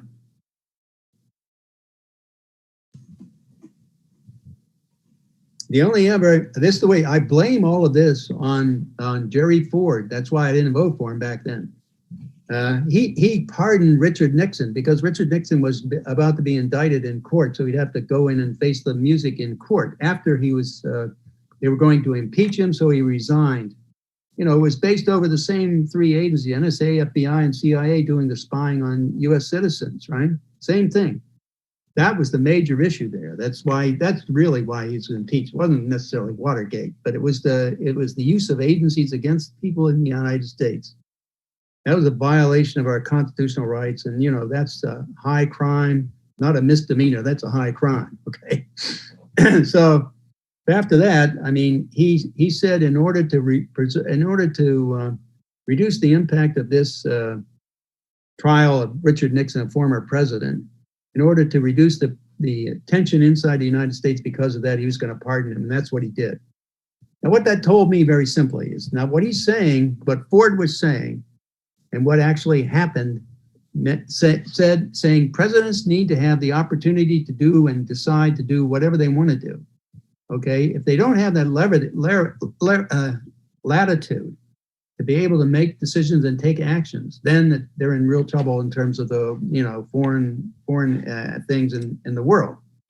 So you can't react to crises and things like that. So that was one of the reasons why he said to do that. But that meant that every president could do whatever he wanted and have the get out of jail free card of the next president, because he'd want to pardon him so he also could continue to do whatever he wanted to do. So it's that here's a get out of jail free card. And that's why things have only gotten worse since then in terms of spying and what have you.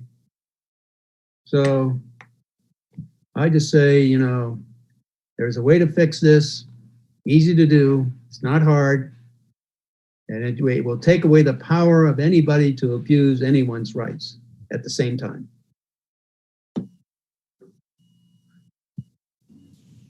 Perfect.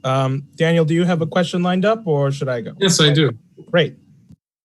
Okay, now I just came back, so I hope this one has not been asked, but this is a somewhat lengthy one, but I'll read some of it. I'll read it all the way. Hey, Bill, I wanted to thank you first for giving us an AMA here. Great place to ask progressive questions. I've seen some newbies who are criticizing you here. They are not regulars.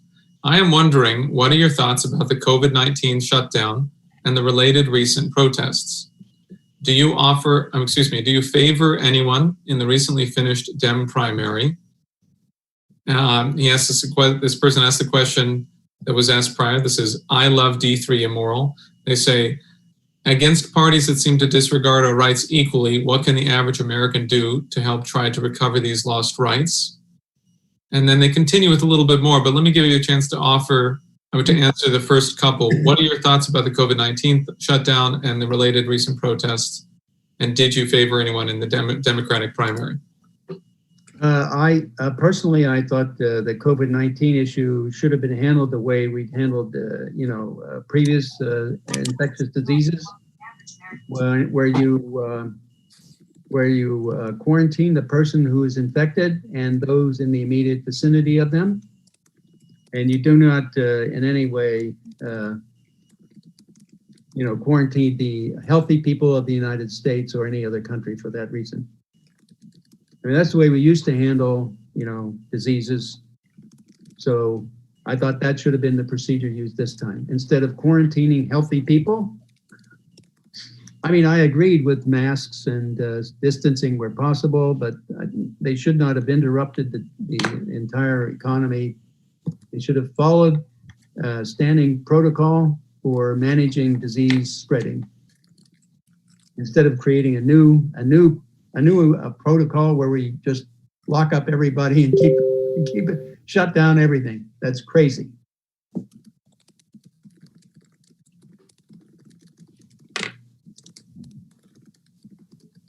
Okay, and how about on the Democratic primary? Would you like to answer that? I'm not a Democrat, so I really didn't favor any of them. I mean, it's up to the Democrats to decide who they want to put forward.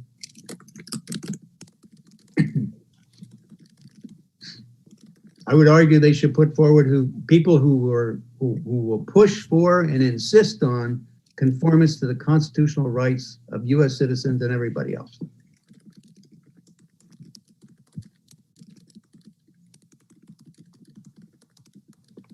And then this person also asks, they say, a minor question, what did you think of the federal officers deployed to Portland who were spotted in non-government vehicles, arguably violating citizens' rights up there? I'm not sure that's a violation of citizens' rights. I mean, police go around in unmarked cars all the time in all states, as far as I know.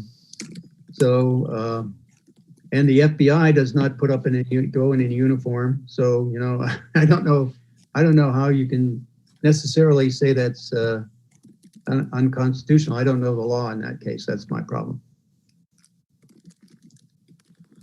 And then finally, have you seen information pointing to the insecurity of mail-in voting throughout your career? Well, the problem with mail-in voting, as far as I'm concerned, is, I think absentee voting process is the way they should apply it, not the mass mailing. I think you have to have a signature to match up to verify the voter is in fact who they say they are. I think that's part of the absentee voting process. So that to me is some kind of, you have to have some mechanism to verify the vote you're getting is the correct person voting. And I don't think that the mass mailing has that. At least I'm not aware of it. That's a major weakness. You got that, Daniel? Got it. Thank you, Bill. Jason, it seemed like you had a question. I do. This one comes from Sandernista too. The capabilities and involvement by and capabilities of one or more of Israel's agencies is a question that keeps coming up. The question is, we do know that there's a Five Eyes cooperation on security and surveillance of each other's citizens. Is there an under-the-table official collaboration between the NSA and the equivalent agency in Israel? And to what extent has this been commented on by credible sources? Related question, in your opinion, given your extensive background on matters of concern of surveillance, is the US capability on par with those of Israel's? Okay, in terms of intelligence cooperation, the Five Eyes is the major one, but it also extends to another 8 or 9 other countries, as far as I know, that are participating with them in this bulk acquisition of data. Germany was one, the BND, and Denmark another. In Israel, it's called Unit 8200. That's the equivalent of NSA, and yes, they do cooperate, okay? And if you want to read more about that, you can Google Unit 8200. I think will get you a lot of information about that, or what's out there on the web. And then you just can say, you can do different Googles to find information about it, like NSA and Unit 8200 cooperation, things like that. Those kinds of Googles will get information for you to read up about that. But yeah, 8200 is the designation for their equivalent of NSA, and they do cooperate. Yeah. There's also with the Snowden material, it shows that there's a separate set of 33 other countries in the world that are participating with the NSA and the Five Eyes. You can see those relationships. I can send you the postings. You can post it. You guys can post the list. It'll show you how they tap the web, where the web taps are physically in terms of symbols on a map. If you want to know the exact locations, I can also give you those to post. And it'll show you the relationships that are ongoing and current. They still have those current and expanding, I'm sure, relationships. Okay, great. Mr. Binney, I have a question here. I posted it myself, but it comes from here in Jersey. If you file a FOIA request for records the government has on you, would they have to turn over all the digital records of surveillance they have on you stored in Utah or some such place? If so, then if everyone in the country demanded their FOIA reports, could it blow out the system? Yes, they have a right to do that. The agency is claiming that is classified and you're not allowed to have it. However, again, I would point out Executive Order 13526, Section 1.7, that governs classification. It said they must declassify because collection of data on you is a crime. They have no warrant there, and that's a crime. And so they can't cover it up with a classification. That's now being, Ty Clevenger is now using that in some FOIA cases that he's sending forward, and that's legally, that's what should happen. Because they cannot legally have that information about you. It's a violation of your constitutional rights. The Fourth Amendment, it's a violation of the First, Fourth, Fifth, and Sixth Amendments. Because they look at all your social network and everybody you're associated with, means you don't have free association. It looks at all the data, your private data and correspondence, which is their letters, and instead of mail, it's called email, but it's still the same. It's letters and information. It's a violation of the Fourth Amendment. It's a violation of the Fifth Amendment because if you say something the wrong way, they'll use it to prosecute you. So it's a violation of your Fifth Amendment right not to testify against yourself. And it's a violation of the Sixth Amendment and due process because they don't, when they do use that data in a court of law, then they claim through a parallel process, they construct data that parallels what NSA data they used to arrest you. And they use that in the court saying, this is why we arrested them. That's an outright perjury, a direct lie. And so there's a violation of the Sixth Amendment. So they're scrapping our Constitution, and unless we stop this, it's only going to get worse, everybody, if we don't stop this. And there's a simple way to do it. They just aren't smart enough to do it. That's all. Or maybe they understand it, but they don't want to do it because they lose all that power. That infrastructure, that in place, never changing infrastructure of bureaucrats wants to maintain that power. And at any cost. This is the gems of everything. This is how you have power over everybody, not just people in the United States, but everybody in the world. How can you have influence over members of parliament of any country in the world, or any government heads or anything in the world? This is how you do it. Thank you, Mr. Binney. And just so people who aren't aware, I think there's a video from 2011 from your colleague, Ray McGovern, challenging Mr. Mueller. It's either 2011, 2014. And Ray McGovern asked him about parallel construction, and you could see Mueller stuttering and very hard to answer. And he says, so I would recommend people find that. And if you wanted to elaborate a bit on that, Binney, you feel free to. Oh yeah, he was challenging because I'd been talking to Ray about this for a number of years at that point, and Mueller was one of the ones who was directly involved, and also the letters they put, national security letters that they issued. Those were all based on Executive Order 12333. No jury, no judge signed it or anything. It was FBI issued warrant, and that's also ruled by the Second Circuit Court of Appeals as unconstitutional. And the FBI has dropped that and ran away from it. So anybody getting any of those orders, they know it's unconstitutional. It's turning over the data, your own private data, to them with just a general warrant. It's like the general warrant, the FISA court order. These people should be fired for doing that, and also held accountable for violating the Constitution and the laws of the country. So, nobody's doing that though, because they're all culpable. This is what I said, this is what I said about everybody in Congress. They're all culpable and share in the liability and the consequences of what's been happening.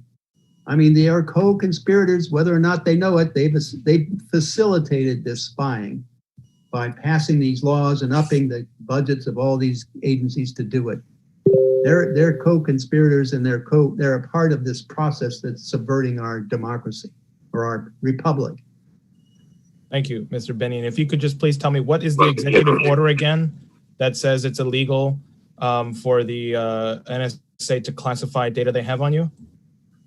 Well, that's the violation of Executive Order 13526, Section 1.7. 13526, Section 1.57. Got it. Thank 1.7. you.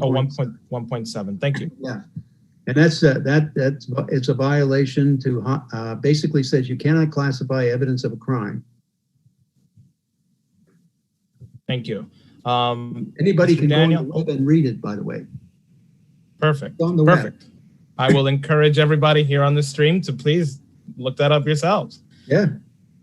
Mr. Burke, do you have the next question? Muted.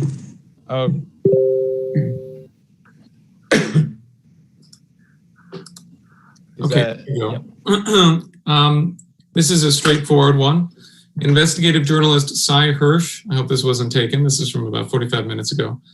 Investigative journalist Cy Hirsch once said that there was a PayPal transaction record, which is evidence that WikiLeaks paid money to the DNC leaker. Have you ever spoken to Cy Hirsch in regards to that evidence and in regards to the DNC leaker? No, I haven't. In terms of, I know Cy, and I haven't talked to him about that. But I did talk. He did have a covertly recorded phone call that he talked about FBI reports and things of that nature about the involvement of Seth Rich in the transfer of data to WikiLeaks. Okay, but he's not published that. I don't know Cy's position on that, and I haven't really asked him about that. So, thank you, Jason. Yes, here we go. Patty Cakes Faker asks, do you know why someone in our government downloaded and released the DNC information? Not everyone in the DNC is in the government, but You know why someone in our government downloaded and released DNC information? What was the end game? I'm still confused on the motivations and goals of such a release, and then of the cover-up that ensued. As far as my understanding, let me say this is my view. Because you're talking about what is the motive of people taking an action, I can only have an opinion of that. I don't know that this is true, but I think it was someone who was involved in the Bernie Sanders campaign, and it was being subverted by the existing Democratic committee. And so I think they felt that should have been exposed. And so that's probably my sense that I think that would be the primary motive for anybody doing that. And why was the cover up? Because of what was said in that. I mean, I know I think it was like 5 people resigned from the DNC as a result of the exposure of those WikiLeaks exposure of those emails and the embarrassment that proceeded to the Hillary Clinton campaign. And the problem, and this is one of the reasons that again, it's a motive issue, so I don't know that this is true, nor necessarily the main reason why anybody would do anything, but it seemed to me at that point that was the main reason that the Obama influence in the government tried to move to create a problem with Russia. That's why the Russiagate thing was created, to try to cover up and mask and divert. It's like a Wizard of Oz game. Don't look at this, look over here, So it was a way of getting a distraction away from what the substance of the emails were saying about the corruption of the Democratic Party in regard to Bernie Sanders campaign at that time. That to me, I mean, again, it's a guess on motives. It's still a guess. So as far as I know, I don't know the exact motive, but certainly those are the ones that I could think of that would be possible.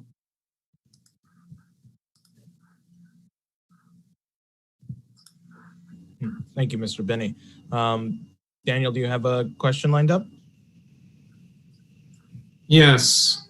Okay, and you can hear me, I can tell. Okay, good. Someone asks about Able Danger. They have a link to Able Danger, the Wikipedia page for Able Danger. Do you have any knowledge on Able Danger or knowledge of the attacks before 9/11? This is someone with a username BSBBTNH.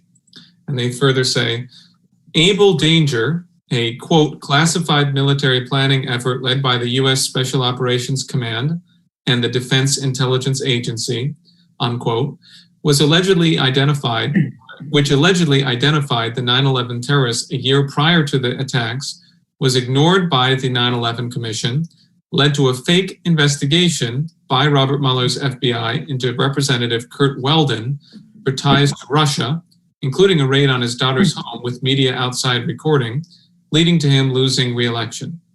All data from Able Danger was swiftly destroyed. The FBI raid likely meant to secure any files Weldon may have had. Then the officers who worked on Able Danger ended up retracting their statements. That's what they have to say. Do I know about Able Danger? Yeah, I know exactly what Able Danger was doing.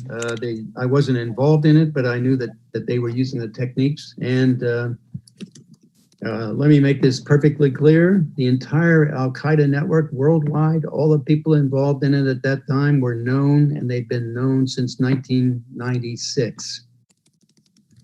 And that was part of the data, of course, Able Danger used from NSA and various other agencies to do the processing that we were set up in the SIGINT Automation Research Center inside NSA. And that's the same process they are now using to spy on the entire world. And I guess when it came to Able Danger, it wasn't towing the line of the party view and the party the coming from the top, the way things were supposed to be dealt with and said about 9/11. In other words, cover up their incompetence, and NSA had ample opportunity to stop that. So did FBI. I mean, eventually, I think NSA was the first one to have it because they had the information on the move of 2 of the Al-Qaeda members that were well known by NSA.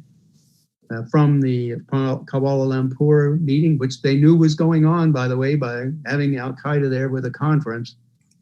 They had two of those guys coming into San Diego from Kuala Lumpur, and they knew that once the manifest was issued by the airplane coming into the U.S.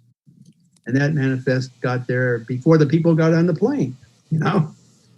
So they had immediate, and they could have at that point had all the FBI lined up and waiting for them to land in San Diego and then follow them wherever they went.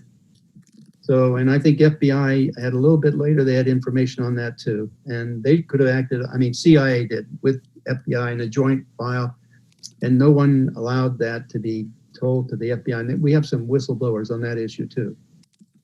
So, I mean, it was a general set of incompetence and bumbling need to control data and information and fear of violating something that, I mean, if I were at NSA and I knew this, I wasn't, so I couldn't. But if I knew that, I would use the encrypted line to call the FBI and warn them and just tell them. If they wouldn't allow a report to get out, just call them up and say, hey, you know, you guys, these terrorists are coming into the country. They're landing on this airplane flight at San Diego. You know, you might want to watch them. You know? Yeah. That's a simple way to handle it. Very good. I need to go over a little bit what you said to make sure I got everything. Okay. So you said that the entire network of Al-Qaeda operatives worldwide was known and has been known since 1996. And that was some of the NSA information, or that was used, I didn't quite catch this part, that was used to spy on the entire world? Those kinds of things, those were reported and used within the intelligence community. Okay, so that's Able Danger could pick that up. They were at the INSCOM, Intel, and government. It was the Army intelligence. They were at INSCOM, I believe, in just south of DC. Got it. Got it.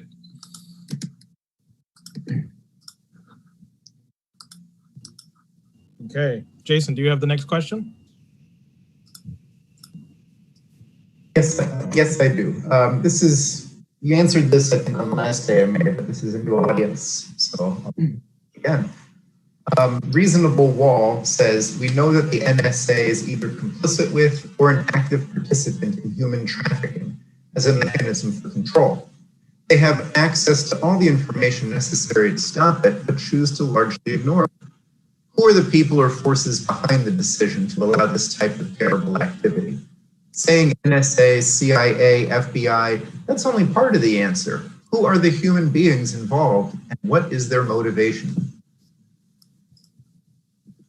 Well, I think I basically said the last time, and it's still the same. I mean, they have the capability to stop this immediately, as the questioner said. I mean, they've got all the data. If you have all the data on money transfers, on phone calls, emails, and so on, and all the tweets and retweets of, for example, Epstein and so on, you could lay out the entire pedophile ring worldwide, and there'd be no reason that you couldn't address that with the with the police, and unless you, in fact, are you're not interested in solving that problem, or you're involved in it yourself. And that's basically the issue is, are you involved in it? And why are you not taking this action to stop this activity? That's what I would say, you know? And I would ask that Congress should be asking that. Why? I mean, we're paying you people all this money to develop this intelligence. Where is it? And why aren't you doing it? I mean, I agree with the caller. Why? I just, from my mind, I just don't understand why they're not doing that. Great. You got that, Jason? Yes. Okay. So this question comes from Bark Worse Than Bite.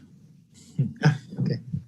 Mr. Binney, I don't know if you are still on this thread, which you are, but many of us don't trust the validity of our elections. Will there ever be a way to prove fraud in U.S. elections, and should such fraud be considered tantamount to treason? If the security state is shown to be involved in that kind of fraud, is there any hope that they might be held accountable? Well, first of all, manipulating anything in the election is fundamentally subverting the constitutional process or the republic of our republic, which at a minimum is sedition.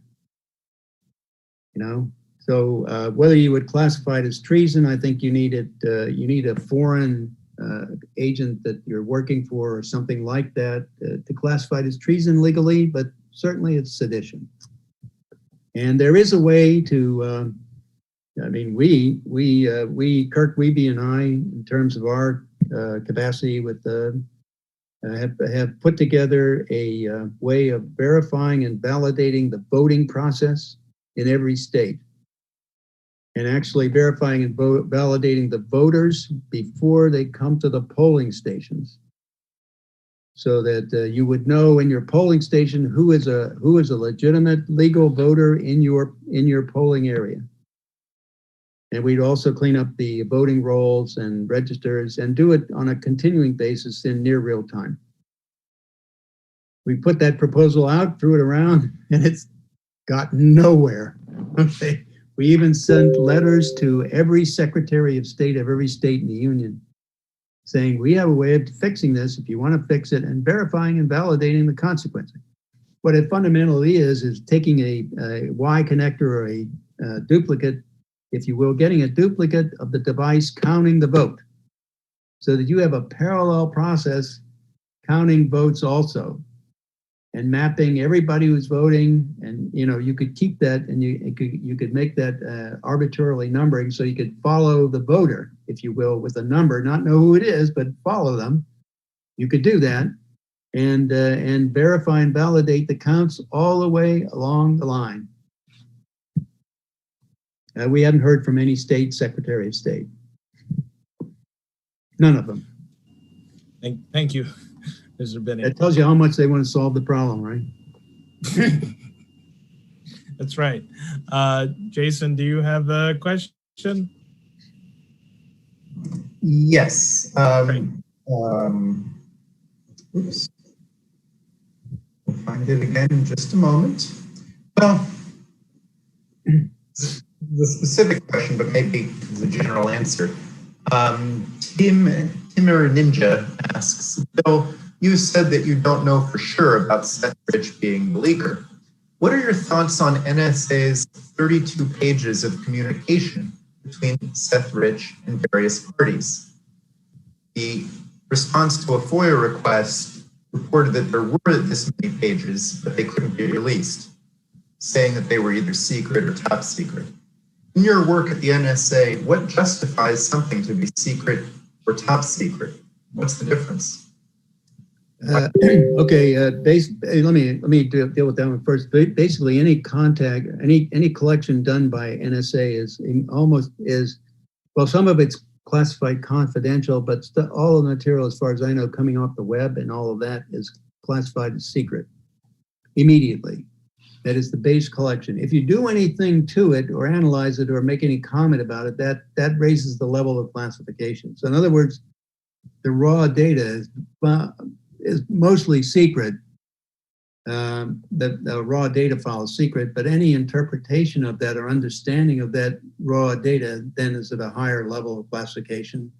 And sometimes it's not, sometimes it is also secret. It depends on the sensitivity of the program involved, whether or not it was something that is based on some, for example, if they have an encryption system they're reading, and those things are usually classified top secret, and most of them are compartmented. So what happens is that when anything is taken out of that source, it must maintain that top secret classification with the compartmentation. So that then is kind of the process of how you could also read that Executive Order 13526. You have to go through the whole thing, though. It's not in 1.7, but it's in other sections, and you can read some of the guidelines for classification. That determines that. And did I miss anything, Ross? Well, the other question then was, why might the NSA why would the FOIA request about NSA and Seth Rich result in the letter from the NSA saying we have 32 pages of files on Seth Rich, but it's all classified. Why would Yeah, but see, that's why now Ty Clevenger, the lawyer making that FOIA, is now pointing out Executive Order 13526, Section 1.7. This is in violation of his constitutional rights. They have no warrant. There was no warrant issued to do that. And besides, they're not telling the truth about it. They have a lot more than 32 pages, right? That's the first thing right up front. They have everything the guy did in emails, phone calls, whatever. They've got it all. And that's a violation of his constitutional rights, and it's a crime. So they, under that executive order, they must declassify that data. That's required by the executive order governing classification for the entire United States government. And NSA is not exempt from that.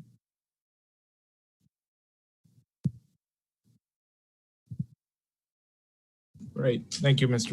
Binney. Excuse me, I'm just looking for more questions here. This is a lot of fun. And again, we'd like to thank the moderators of Way of the Burn.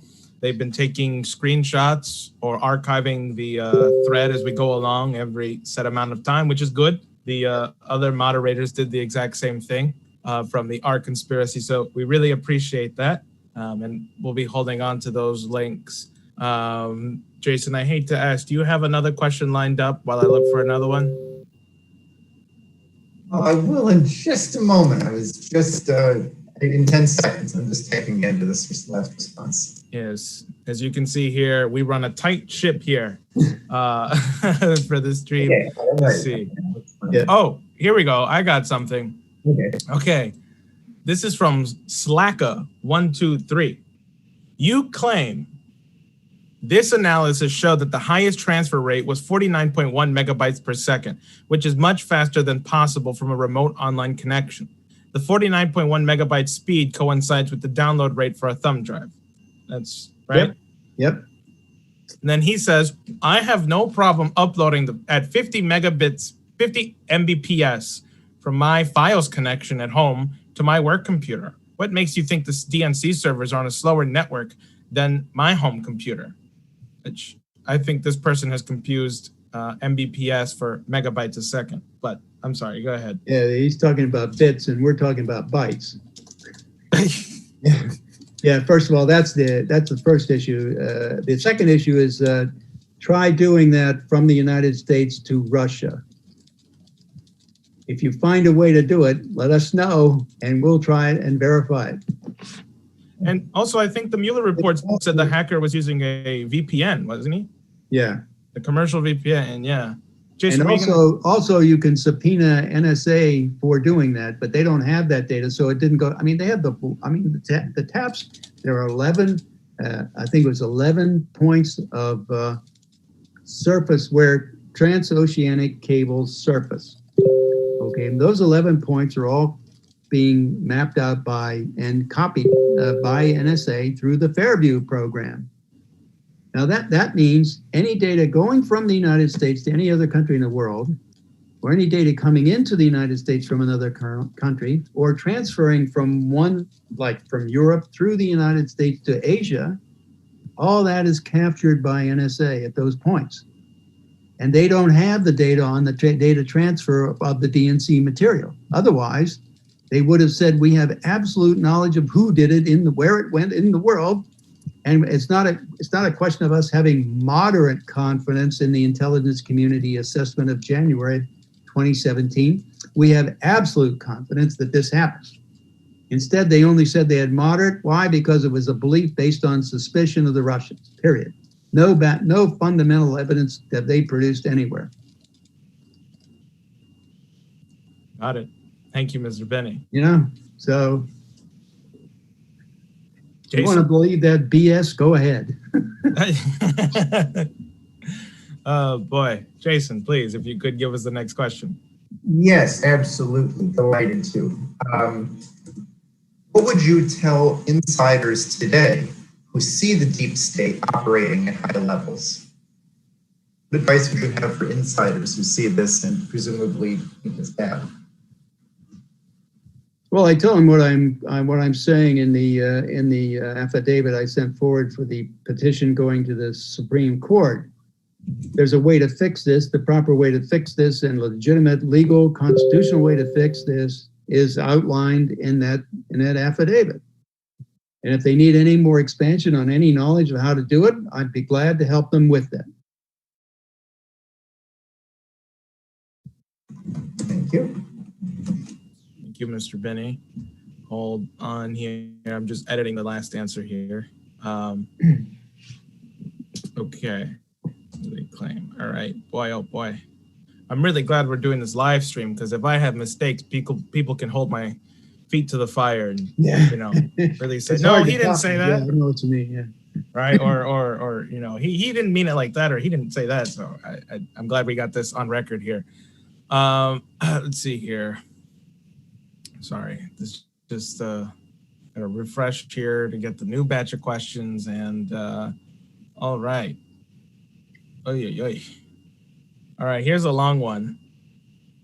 So I'm gonna break this down for you. We're gonna take this bit by bit, unless you want to take it, Jason. It's the most recent one that came in. Let me just find it then. Yeah, it comes from user Concord session, and I would feel more comfortable as Jason typed this out with you. This one seems to be more technical, and Jason has that down. Okay, from Concord session. Yes. Oh, no. Look, this is just, I don't think we should, Concord session, please ask separate questions. I think this is just really much longer than everything else here. And if you ask them separately, it would make it easier to respond. This person says, okay, I have a couple of questions about your assertions. One, the modification times on the files point to the use of a FAT file system, which is used almost exclusively by storage devices such as flash drives. You're making the assumption that the modification timestamps are from the moment that they were originally copied from DNC servers. How can we be certain of this? The files could have been copied, moved, archived, or opened up by different programs, flash drives, or devices after the hack. The original modification timestamp could also have been overwritten at any time in the chain, from the original leaker to the WikiLeaks release. Maybe someone even deliberately manipulated the timestamps to throw off forensic analysis. What makes you think that the timestamps are valid? Then they have a long follow-up. So let me answer this one first up. Okay, sure. Because before we go any further, let's just say, okay, that's fine. It seems that you then agree with me that the data was in fact physically transferred before WikiLeaks posted it. He's arguing a different way of doing that physical transfer, that's all. Oh, okay. And just for my personal clarification, so he's saying that WikiLeaks didn't receive it remotely. They may have received it. I mean, they did receive it physically, like through a storage device. The fact that those files ended in an email number says that it was physically transferred before WikiLeaks got it. That's all I'm saying.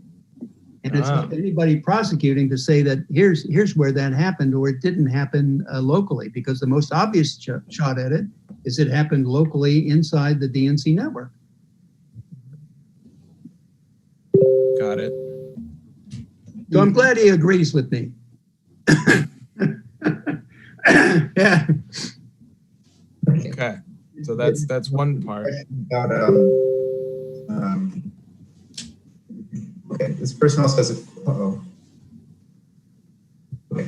They also have a question about the transfer speed, referring to what you'd said about Guccifer 2, who supposedly was the Russian hacker that gave files to WikiLeaks, according to the claims, that the transfer rate got up to 49.1 megabytes per second, which is faster than would be possible on a remote connection.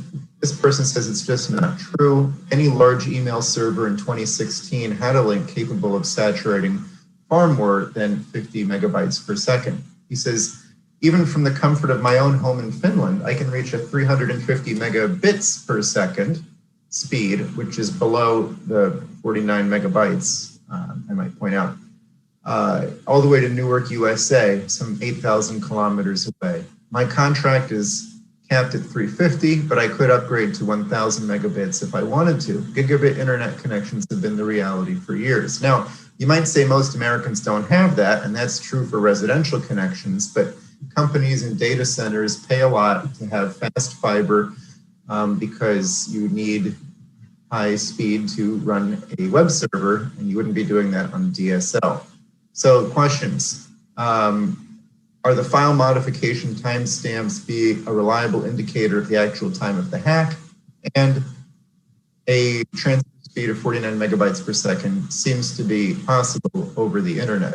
Could you please respond to these points? The fact that, I mean, we tested it. Again, we tested the transfer data from several points in Europe from the US. Basically from Albania, from Serbia, from the Netherlands, and from the UK. And the highest rate we got was between two data centers, one in New Jersey and one in London. And that was only achieved 12 megabytes per second, not bits. So, I mean, that included all the housekeeping stuff as well. So the amount of data we could get there was under 12, or roughly 12 megabytes per second, which is roughly less than 1/4 the necessary capacity to get 49 megabytes across. But that was between two data centers. Now let's try and get it to Russia from anywhere in the United States across the web. And as far as we said, we couldn't find a way to do that. If somebody has a way to do that, then please point that out, and we'd be glad to help them test it and prove their point. But so far, no one has come forward with that path. Right. So I think this person is confused because, for example, I get offers all the time from Verizon Fios asking me if I'd like to update to fiber optic gigabit internet, which would give me 100 megabytes upload speed.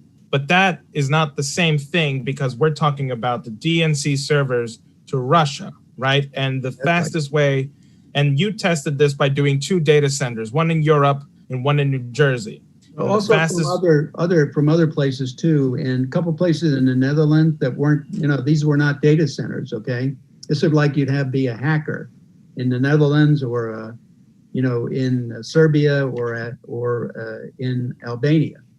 And everything when you move further east, the capacity kept diminished, okay? You couldn't get as much as you could from a local thing like that guy was talking about, or from something that was something that he could rent a whole way from one point to another.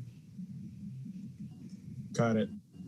Okay. And I did, by the way, I did find out there seemed to be a function running that, as this is for the technical side, seemed to be a function running for every 100 megabits that you capacity that you rent, you could get 0.8 megabytes transferred. So in other words, with a 100 megabyte line or megabit line, we could transfer 0.8 megabytes. For a 200 megabit line, this was from our testing, from a 200 megabit line, you could get it across at the rate of 1.6 megabytes per second. So in other words, for every 100 megabits you rent, it looked like you could gain another 0.8 megabyte transfer. Got it. You'd have to have a hell of a lot of transfer to get the whole thing at 49.1 megabytes. Right. And the last piece is, even if it was a remote hack, and even if they somehow managed to get 50 megabytes a second from the DNC to Russia, the NSA should have a copy of that, right? That's correct. But you're saying that the NSA used the jargon, we only have moderate confidence. If they were really confident, like if they truly had something, they would say we have absolute confidence that there is. Yeah, these people did it, period. From this, and by the way, all the if you go look at TCP IP formatting, I mean, it tells you in the world where the packets are going from, where they came from, or where they went. In the world, using IPv4 and IPv6 numbers. I mean, it's the only way the machines know how to transfer the data. Got it. Got it. And that's not encrypted, by the way. Okay. So the next question comes from me, actually. Okay. What are your thoughts on Tulsi Gabbard?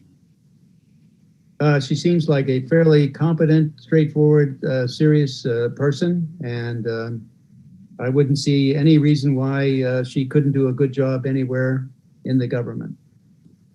I like that. Straightforward. Thank you, Mr. Binney. Jason, do you have the next question, or are you still typing up before? No, I do. Okay. Okay, here's a question from Vegan Mark. Thank you for your tireless efforts to debunk the Russian hack hoax. I've been maintaining for some time that U.S. intelligence had been monitoring all contacts with WikiLeaks, detected Seth Rich's contact with them offering to supply DNC emails. Yep. They alerted the DNC to this, and the DNC called in CrowdStrike to fake the Russian hack so that the upcoming release could be slammed as a product of Russian larceny and interference, distracting attention from the incriminating content of the leaks. The reason I postulate this scenario is that on June 12, 2016, Assange announced that he would soon release material related to Hillary. He didn't say DNC emails. Many people, including me, he says, thought that he was referring to Hillary's deleted Secretary of State emails. And yet, the deep state-created fraud, Guccifer 2.0, immediately knew that WikiLeaks was planning to release DNC emails, and hence posed as the Russian hacker who had supplied these to WikiLeaks. Does this analysis make sense to you? Could you share your thoughts on this? He's not the questioner is not only the one saying. I mean, other people saying the same thing. That's exactly what Ray McGovern's position is, and I don't disagree with anything that he just said. Great, thanks.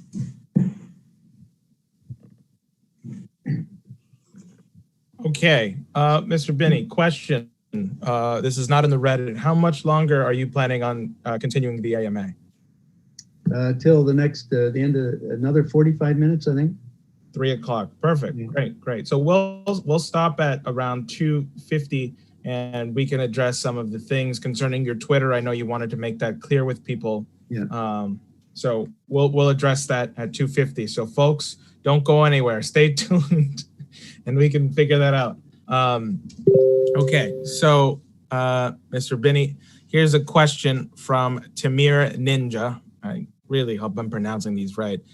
Bill, thank you for doing this. What are your thoughts on Joseph Mifsud, I think that's how you pronounce it, who seemed to know beforehand, April 22nd, about the DNC files being merged into archive and prepared for physical removal out of DNC network? Joseph Mifsud then 4 days later approaches George Papadopoulos in UK and offers him dirt on Hillary in the form of thousands of emails.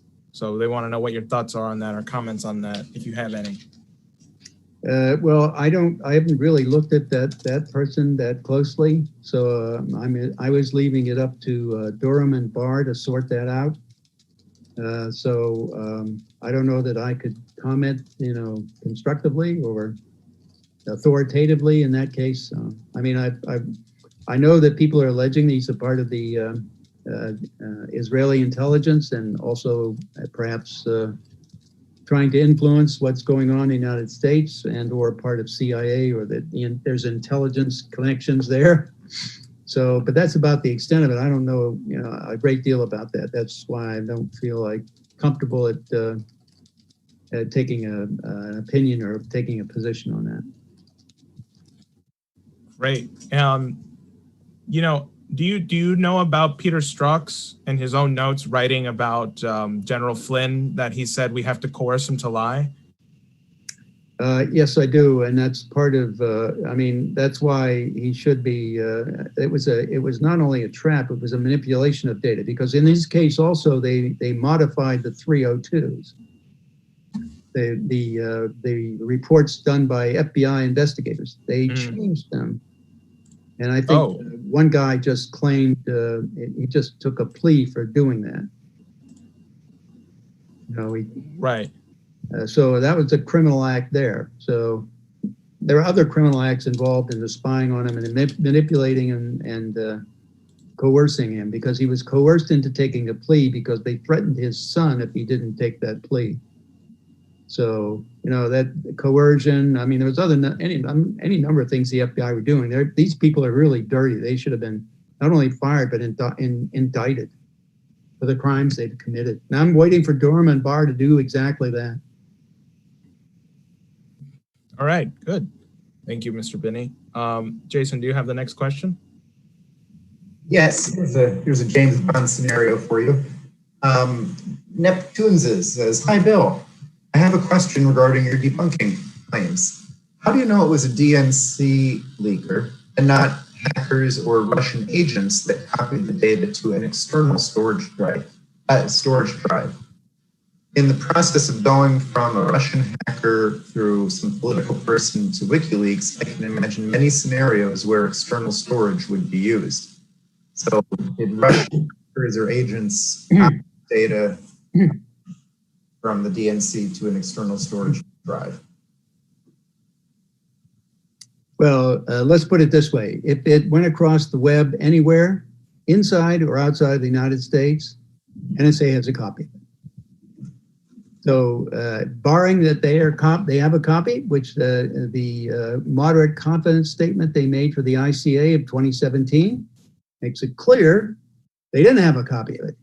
Because if they had one, it'd be absolute knowledge that it was transferred. And that's why Sean Henry, the CrowdStrike CEO or whatever he's president, whatever they call him, in the CrowdStrike could testify to the House Intelligence Committee, Schiff's committee, that they had evidence the DNC data was prepared for transfer for exfiltration, but they had no evidence that it was actually exfiltrated.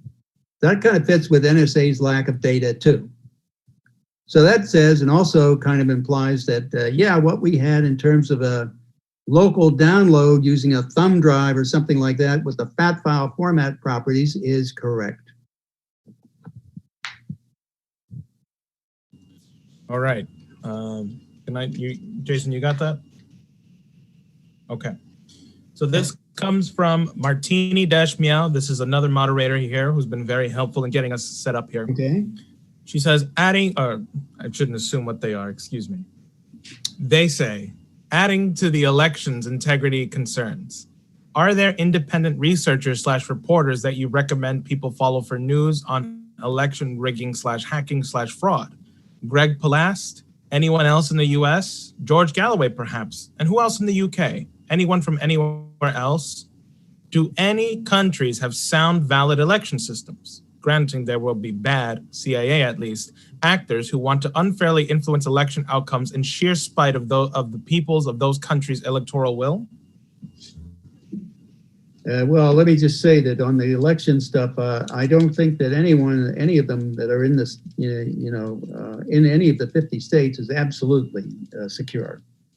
I think that they do the best they can with what they've got in terms of structured and processes set up right now, but that's why we were making the suggestions we did to the different states and different secretaries of states who run the elections, that there are ways to improve the situation, and we'd be glad to help them with it, So, but we haven't heard from any of them yet. So, and what was the other one, Jose? I lost the front part of that. Sure, hold on. They were saying, are there independent researchers / reporters that you recommend people follow for news on election rigging, hacking, fraud? Well, I like people like Jimmy Dore. Bill Still is always a solid reporter.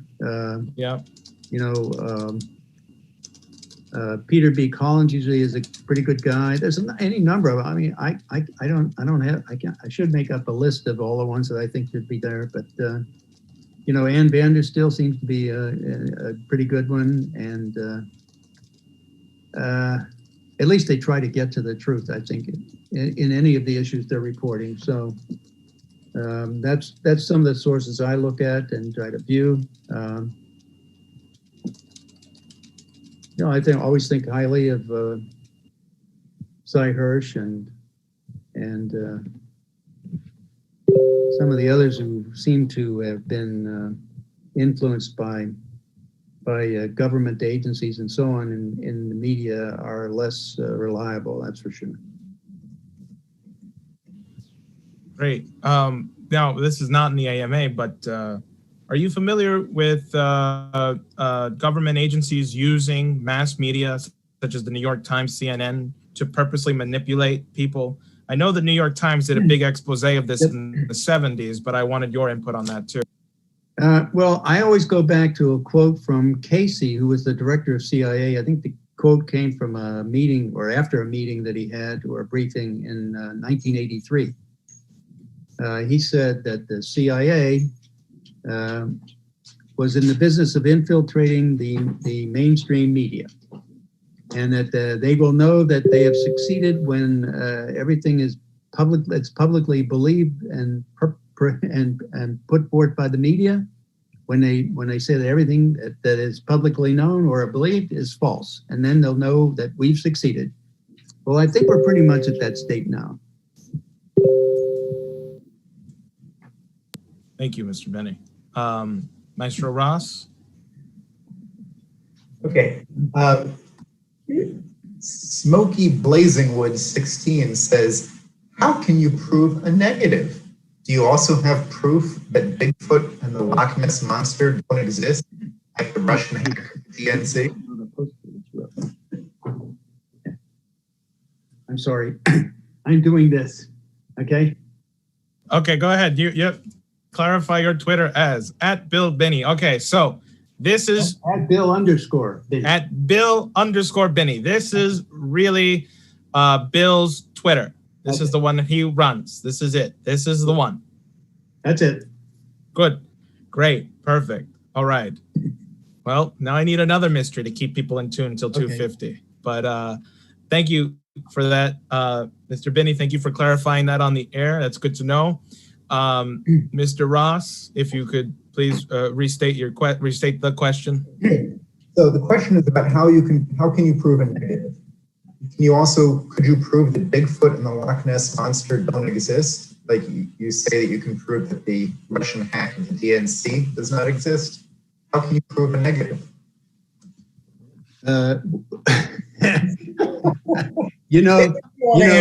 One is a physical thing. The other is a kind of electronic digital thing dependent on existing systems.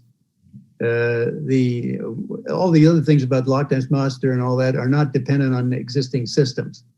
What you're dealing with is a different issue of human visual cognitive events, as opposed to something that's in a structured environment like an internet or a phone network or a financial network or things of that nature. So that's a reliable system based from which to examine information and make a decision. The other is not. So can you prove that Bigfoot didn't hack the DNC? Again, you don't even know there is a Bigfoot, right? Okay. All right. Wait a minute, you can add one. When I prove that, I'll also be able to prove pigs fly.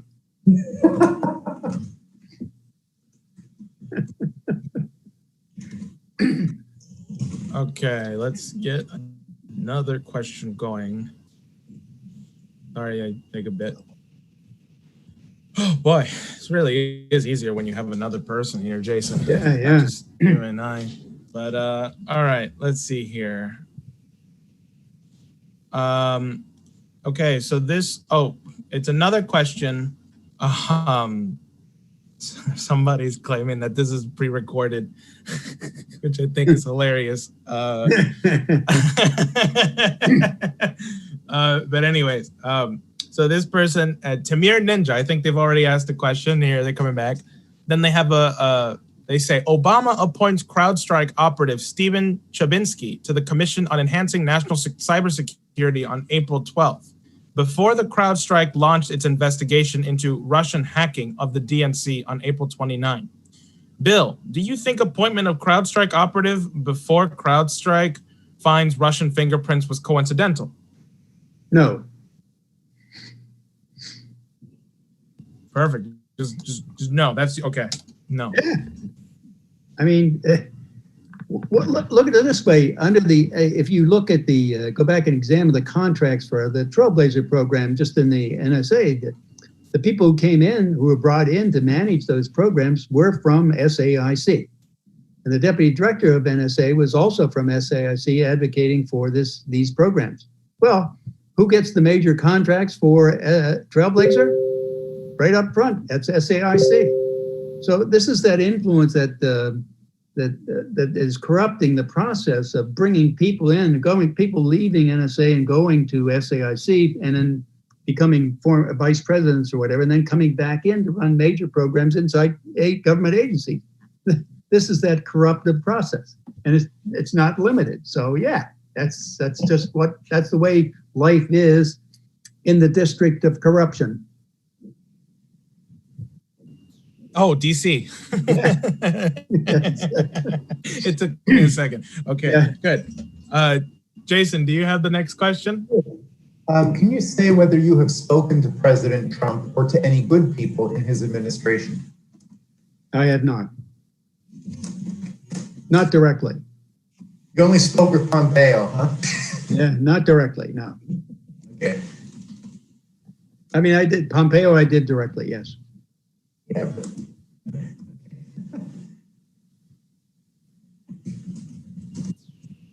I think there was just another question come in by Vega-tastic, which is also me. Yeah. In your opinion, what are the chances of America surviving all this unrest? And what is the probability of America breaking up as the Soviet Union? Well, I think we will eventually survive this in one way or another, but and end up with a republic that may be modified from what our founders intended.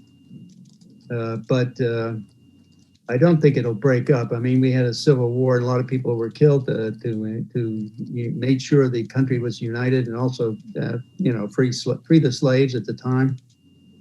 A lot of people came from Irish and what have you. That's my background from Pennsylvania and so on, and very southern northern states to ensure that occurred. So, yeah, I don't think we'll ever break up because that was just too messy at the time too.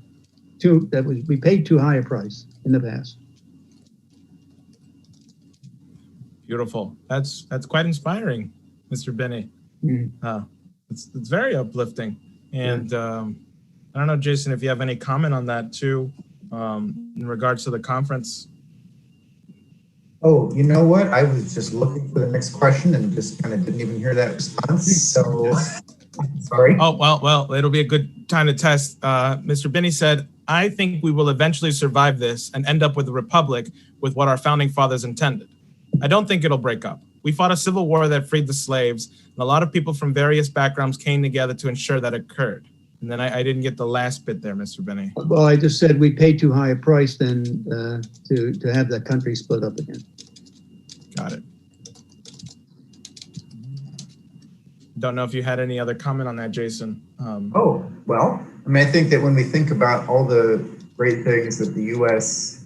has done in the past, there have been things that weren't great, but there have been a lot of great things. I think we can look forward to being able to do more great things in the future. And the U.S. is an important and useful country in the world. It sure can be. There's some people who just really have a very negative view of the United States now and focus only on the issues that we've had. And I don't think that's that's not a very comprehensive historical view. I think it's kind of missing what the American Revolution was about in fighting the world's most powerful empire to create a republic based on development for the common good. It was the experiment that we could do here, that the early people could do here because there were kings and queens and all that crap over here. Yeah, and one of the things I would add to that, Jason, is that a lot of the problems and ugliness that have occurred and been perpetuated by this country around the world have been generated by the agencies in terms and basically sponsored by the intelligence communities, like for example, the the coup in Iran in 1953 that was generated and run by MI6 and the NCIA. And, you know, the change in Chile when they had elected the democratically elected Communist Party member. Well, they got rid of him, and, you know, that was all these things, and all these perpetual wars are being put by the intelligence communities, the military-industrial complex, and all of this. And so we need to, and they're doing it. Mostly, a lot of it is done behind secret doors. Right. So we got to break those doors down and make sure that not just the government is honest with it, but that the mainstream media turns around and actually makes them be honest with it. They're not doing that now. Right. It's not like the American people were demanding the Vietnam War or demanding against Iraq in 2003. I mean, that's not where it came from. Or Libya or Syria or, you know, Yemen or, you know, come on. Yeah. Okay. Here's since that was kind of an informal exchange, I didn't have anywhere to type it, so that's on Reddit. But, That's okay. That's why I posed it that way. That's why we also have the freedom of a live stream. We can say things that may not be on the thread, but they'll be here. So Yeah, good. freedom. Here's an interesting one. This is from Suspect Axiom, who asks, what's the biggest problem of the conspiracy community? Maybe what's a conspiracy idea that just isn't right, that you think is problematic? Well, it's the motive behind what they're doing. You know, the motive is not, you know, they're not basing anything on factual evidence. They're basing it on an agenda and also how would I call it? Not necessarily fear, or they're leveraging the fear of another country that's resident from and left over from the Cold War as a way of motivating people to think that we need another one, you know, another Cold War, and that they're really, the bad guys are really out there. In other words, it's creating an enemy outside the country to take away from looking at what's really happening inside the country. That's, I think, the motive. Then that would mean if we can get the public to transfer their attention that way, then we can continue doing what we're doing. That's their way of thinking of making this happen. And their way is to create this facade, this fake Russiagate statement or any other threats from Russia, like they're killing all it. They give money for the Taliban to kill our people over there in Afghanistan, or they create all these false issues, or let's create a Ukraine gate and so on. A lot of that stuff is backfiring on these people. So, but you know, I think that's their motivation, you know, and we should just simply pay attention to basic facts and ignore everything that everybody's saying. Just treat it like that's their opinion, and that doesn't mean it's true. And it's not true until you have some fundamental basic facts to assert and substantiate what they're saying. You think that the most dangerous conspiracy theory in the world right now is Russiagate? For this country, I think that's probably one of the main ones, because it threatens, you know, even, who wants to get back in a position for threatening the world with the nuclear exchange? I mean, come on, that's insane. Why aren't we doing what President Trump tried to do from the beginning, have better relationships with Russia? Why aren't we doing that? Well, the reason is because they want to continue the way they are and be feeding off the public, all the money, all the power, all of that. They all want that, and they want it to continue. And in order to get it continue, we need an external enemy. Let's create an external enemy to take away from anybody examining what we're really doing. You know, that's the Wizard of Oz game. They're playing the Wizard of Oz game now. Great. All right. So, let's see here. This one comes from Derp Blah. That's the person's username. Okay. They said, do you believe that there will ever be a reckoning regarding the fraud of Russiagate? My fear is that it has been so thoroughly imprinted on American consciousness that the truth will never be widely accepted. There weren't a lot of mea culpas after the Iraq World WMD story fell apart. but at least the average American now understands that it wasn't true. I don't see that happening with the Russian narrative, and frankly, it scares me. The philosophy behind, or the techniques behind this, were developed back by the Greeks back in the early times, BC, and so what it was the rise of the school of sophism, and the idea was, but sophism is here's all the ways you can win an argument, and even though you're wrong.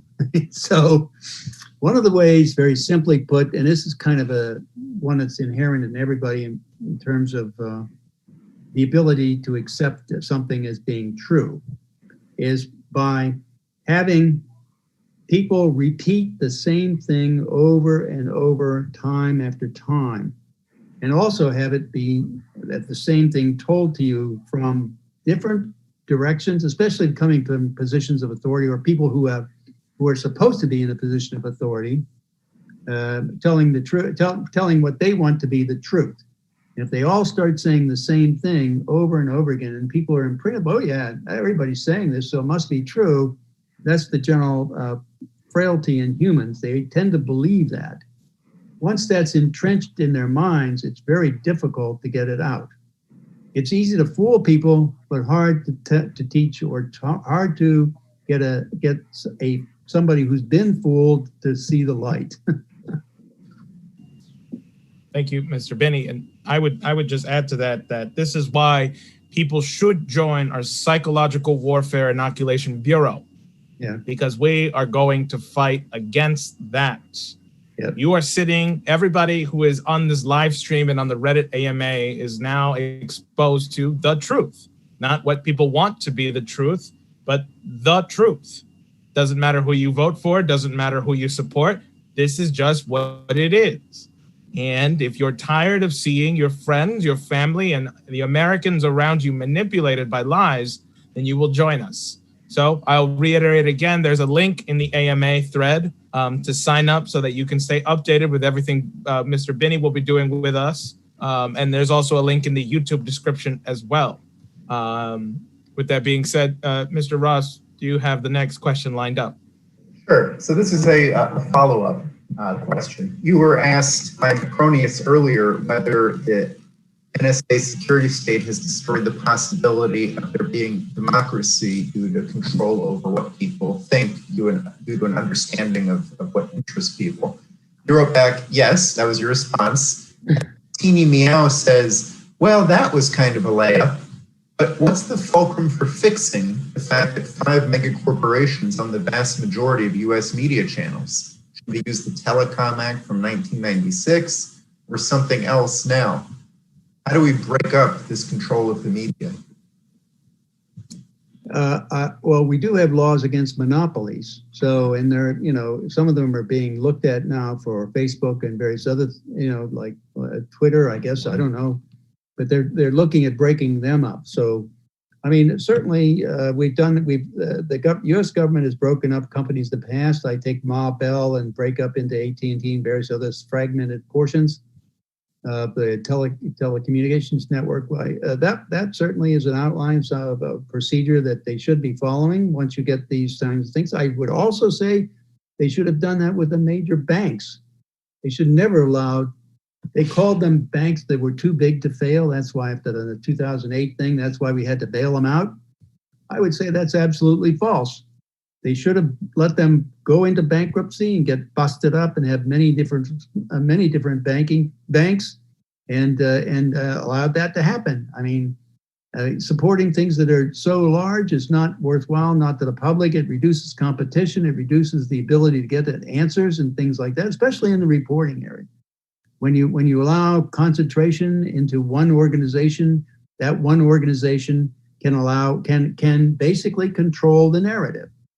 And that's why it's bad, and that's why they need to be broken up, in my view, anyway.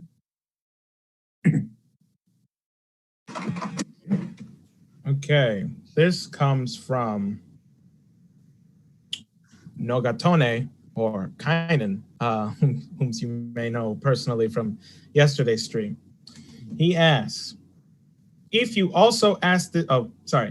Binney, I am aware of some of your work that you've done with the Army Security Agency during the Vietnam War, while also transferring the National Security Agency in 1970.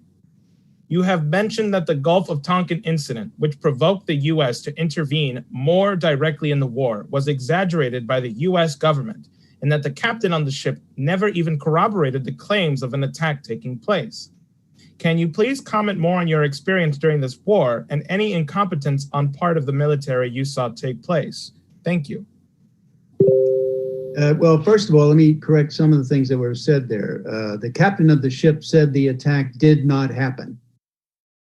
Okay, it wasn't a question of say it wasn't. He just flat ass said that attack did not happen, but he was not believed. So that got us into the war. Once you're into it, wow. I think the Army intelligence during that war was pretty good. And so was the Marines and so on. I think people did a fairly good job trying to follow that.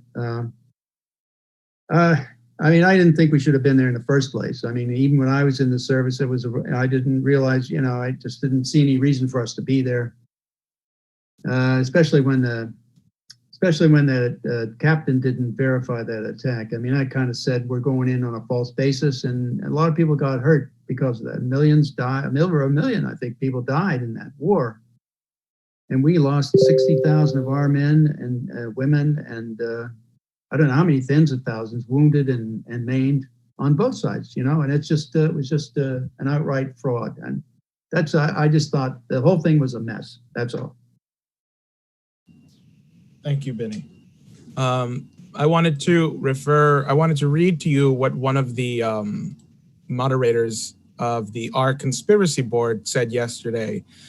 See, I was trying to Google the AMA you did on Thursday on Our Conspiracy, and yet it doesn't come up, and it doesn't come up on DuckDuckGo. So if you right now go to Google and you type in Bill Binney AMA, you'll get the one that you did 5 years ago on the official subreddit. You might get this one, the one that we're doing now, but you won't get the one we did on Thursday.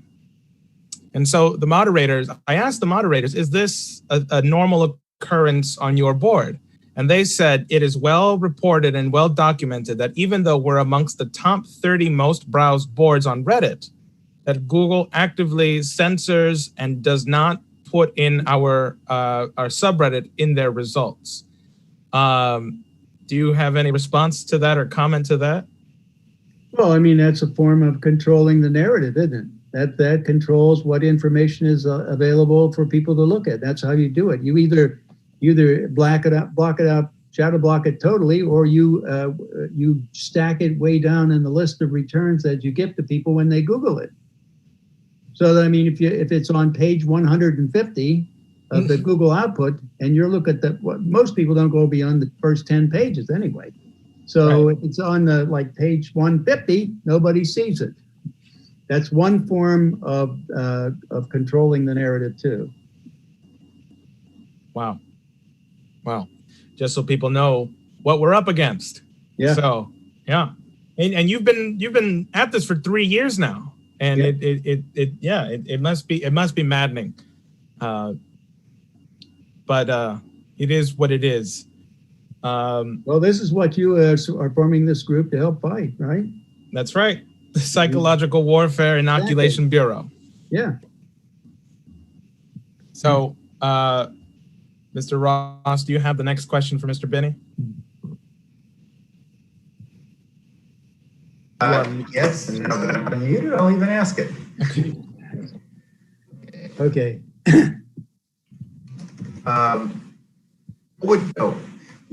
This is sort of similar to what we just talked about. What can the average citizen do to fight the deep state?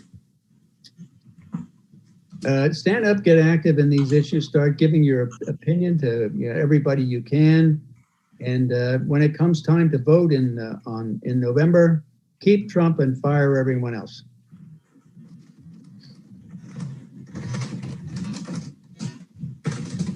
Keep Trump, fire everyone else. Great. Perfect. Okay, sorry. I'm just getting past the fact that somebody still is calling this misinformation. I'm sorry that they're saying that this is a pre-recorded stream, which Yeah, just like need you know what? There's some crazy people around back there. Hey, you're telling me not everybody is sane on the internet? Yeah. Well, but the real amazing thing, Jose, is we knew to talk about this stream being pre-recorded 8 years ago. That was some real foresight, wasn't it? Wow. That's Minority Report cubed. Oh, man. Okay. All right. So let's see here. Let's I see can also what make a new. plug for YouTube viewers. If you're watching this on YouTube, please like, subscribe. We have events like this, and you'll be able to get more on it. And there's a link in the post above and in the YouTube description where you can sign up to be able to volunteer to help work with us to defeat the surveillance state and the Russiagate hoax. Okay. I got the next question. Can I ask it, Jason? Okay, Please. great. Mr. Binney, this comes from eminent_assault. Any thoughts or comments on the Vault 7 leaks and the likelihood they played a role in the alleged hacks? I know you may have answered this. You did answer this before. So, Well, I mean, the other comment I made was the swindle they were doing with cybersecurity of us, you know, the swindling of our financial resources. I mean, if Vault, I mean, look at Vault 7 and just say there's, you know, a couple 100 million lines of source code, and you have tens of thousands of different attacks that they already know, and they already know the weaknesses that allow them to do it in firewalls, operating systems, servers, switches, networks, you know? And when you know all of this information and you don't tell anybody to fix it, you're leaving everybody using these processes and networks. You're leaving them all vulnerable, so they can all get attacked. And then when they get attacked, they then, you know, request more money for cybersecurity. That's a swindle. And if they don't fix what they know is wrong now, we will never have any cybersecurity. wow. Oh, hello, Mr. Burke. Thank you for joining us again. We are now approaching the final 10 minutes of the AMA, and there are still a lot of questions. I think, Jason and Daniel, if you agree with me, I think we should just read them and have Bill just answer them. This way we don't have to focus on the typing out. And this way we can get a lot of questions in last minute. Is that a good idea to everybody here? Okay. I think that sounds good. Yeah. Yeah. This way we can answer any questions that people may have, and, you know, hopefully they don't have to be heartbroken about the fact that we couldn't answer it. So, all right. Well, here's just a comment from somebody that from WTXWM. All they say is, thank you for your truth-telling and continuing service to the USA and the free world. I appreciate the many benefits of the body of information that you have freely shared with us. Love the movie A Good American. Thank you for all you do for us and the cause of world peace. Thank you. Okay. This comes from Sandernista2. Posted 3 minutes ago. She says, I still would like to know how hard or easy it is for some entity, say a political one, to literally get into the back of the voting counting machines and feed it with a pre-prepared algorithm. I realize things are different from state to state, but there's a near monopoly now on the vote counting machines and a very unclear chain of ownership.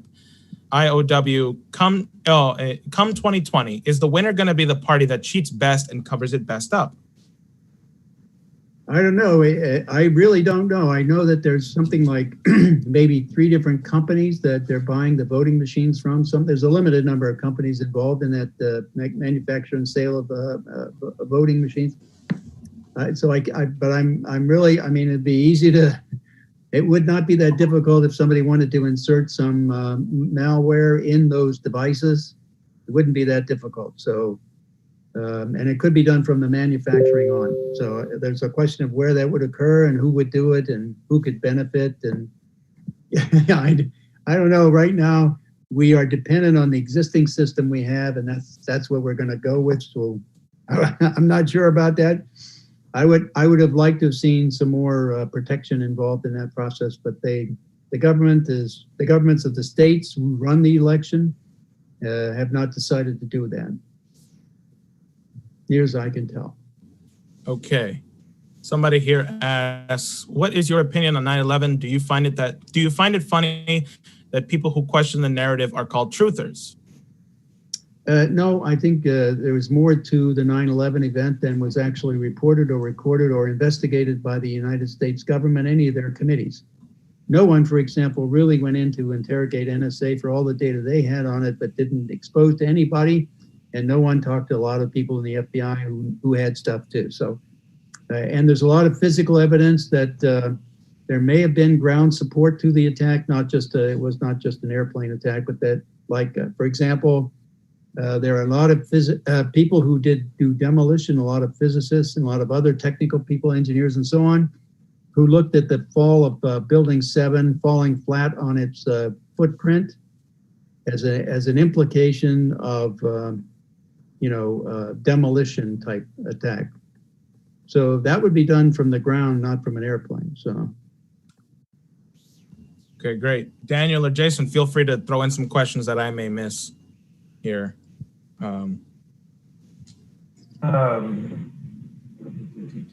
Just looking through here. I think we've answered pretty much most of these now.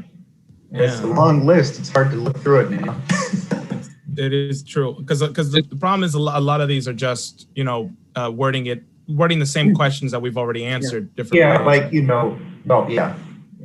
there's another question on Bonnygate, which you addressed in another question about the supposed Russian bounties for killing of American soldiers. But you've responded to that already.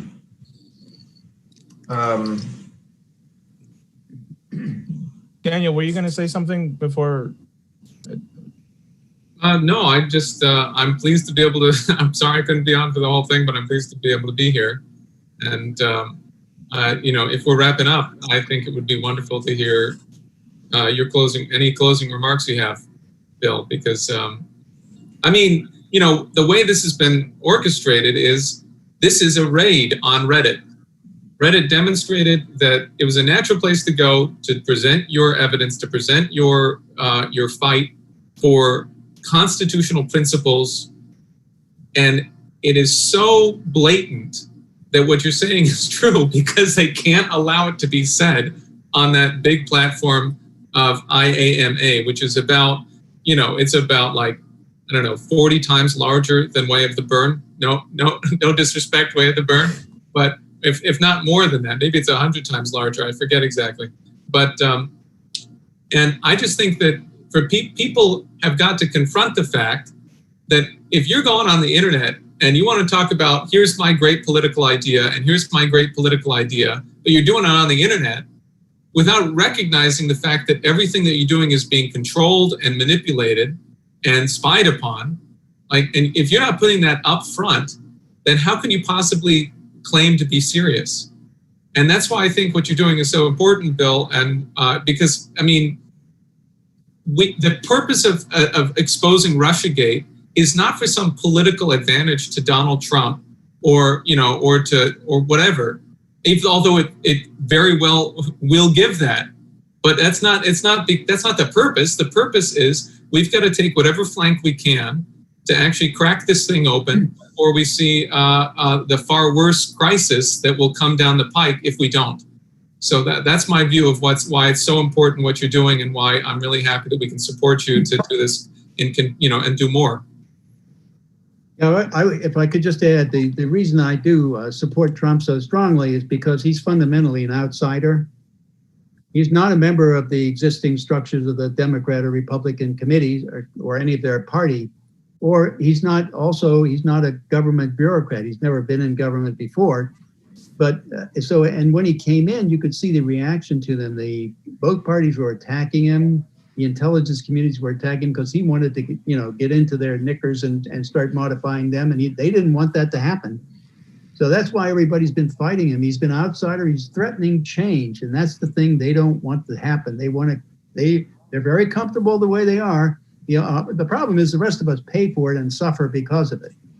And that's why I support him so strongly. And I don't see anybody out there who's really willing to take on that kind of activity. At least no one in current government willing to do that. That's why I'm such a strong supporter of him, because we need to have this major revision on how the intelligence communities work, because they're really creating sedition against our republic. And if we don't stop this, we are gonna have a real hard time in the future. And I just see Trump as the one guy who at least has the guts to stand up and face problems like commerce with China or anybody else in the world, how we've been giving everybody advantage against it, and how we've been losing jobs and resources and so on to the rest of the world because we gave it away. That was what other governments, presidents and so on have done down through the decades. And Trump is the only one first to stand up and stop that stuff. I mean, I called it the Marshall Plan since World War II has never stopped. It's just we've expanded it to every country in the world just about. And we can't afford to do that. We have to stand up for our principles and revert to our founding principles of the Constitution and put America first and foremost. Thank you, Bill. That's wonderful. I would just like to take one more opportunity to remind people to please join our Psychological Warfare Inoculation Bureau, because we are going to kick ass against those that think they can put chains on our minds. People are free to know the truth, and we are here to help people find their voice. So once again, there's a link in the YouTube description and a link in the Reddit AMA thread at the top. Please sign up and you will be updated with all the work that Mr. Binney and the LaRouche Pack are doing. And if we really want to kick ass on this, we need everybody. So with that, unless there's any other comments or questions, I think we can end the stream here. All right, perfect. Thank you all very much. Oh, yeah. Great. Thank you all very much. See you soon. Right. Thank you. Okay. And then let me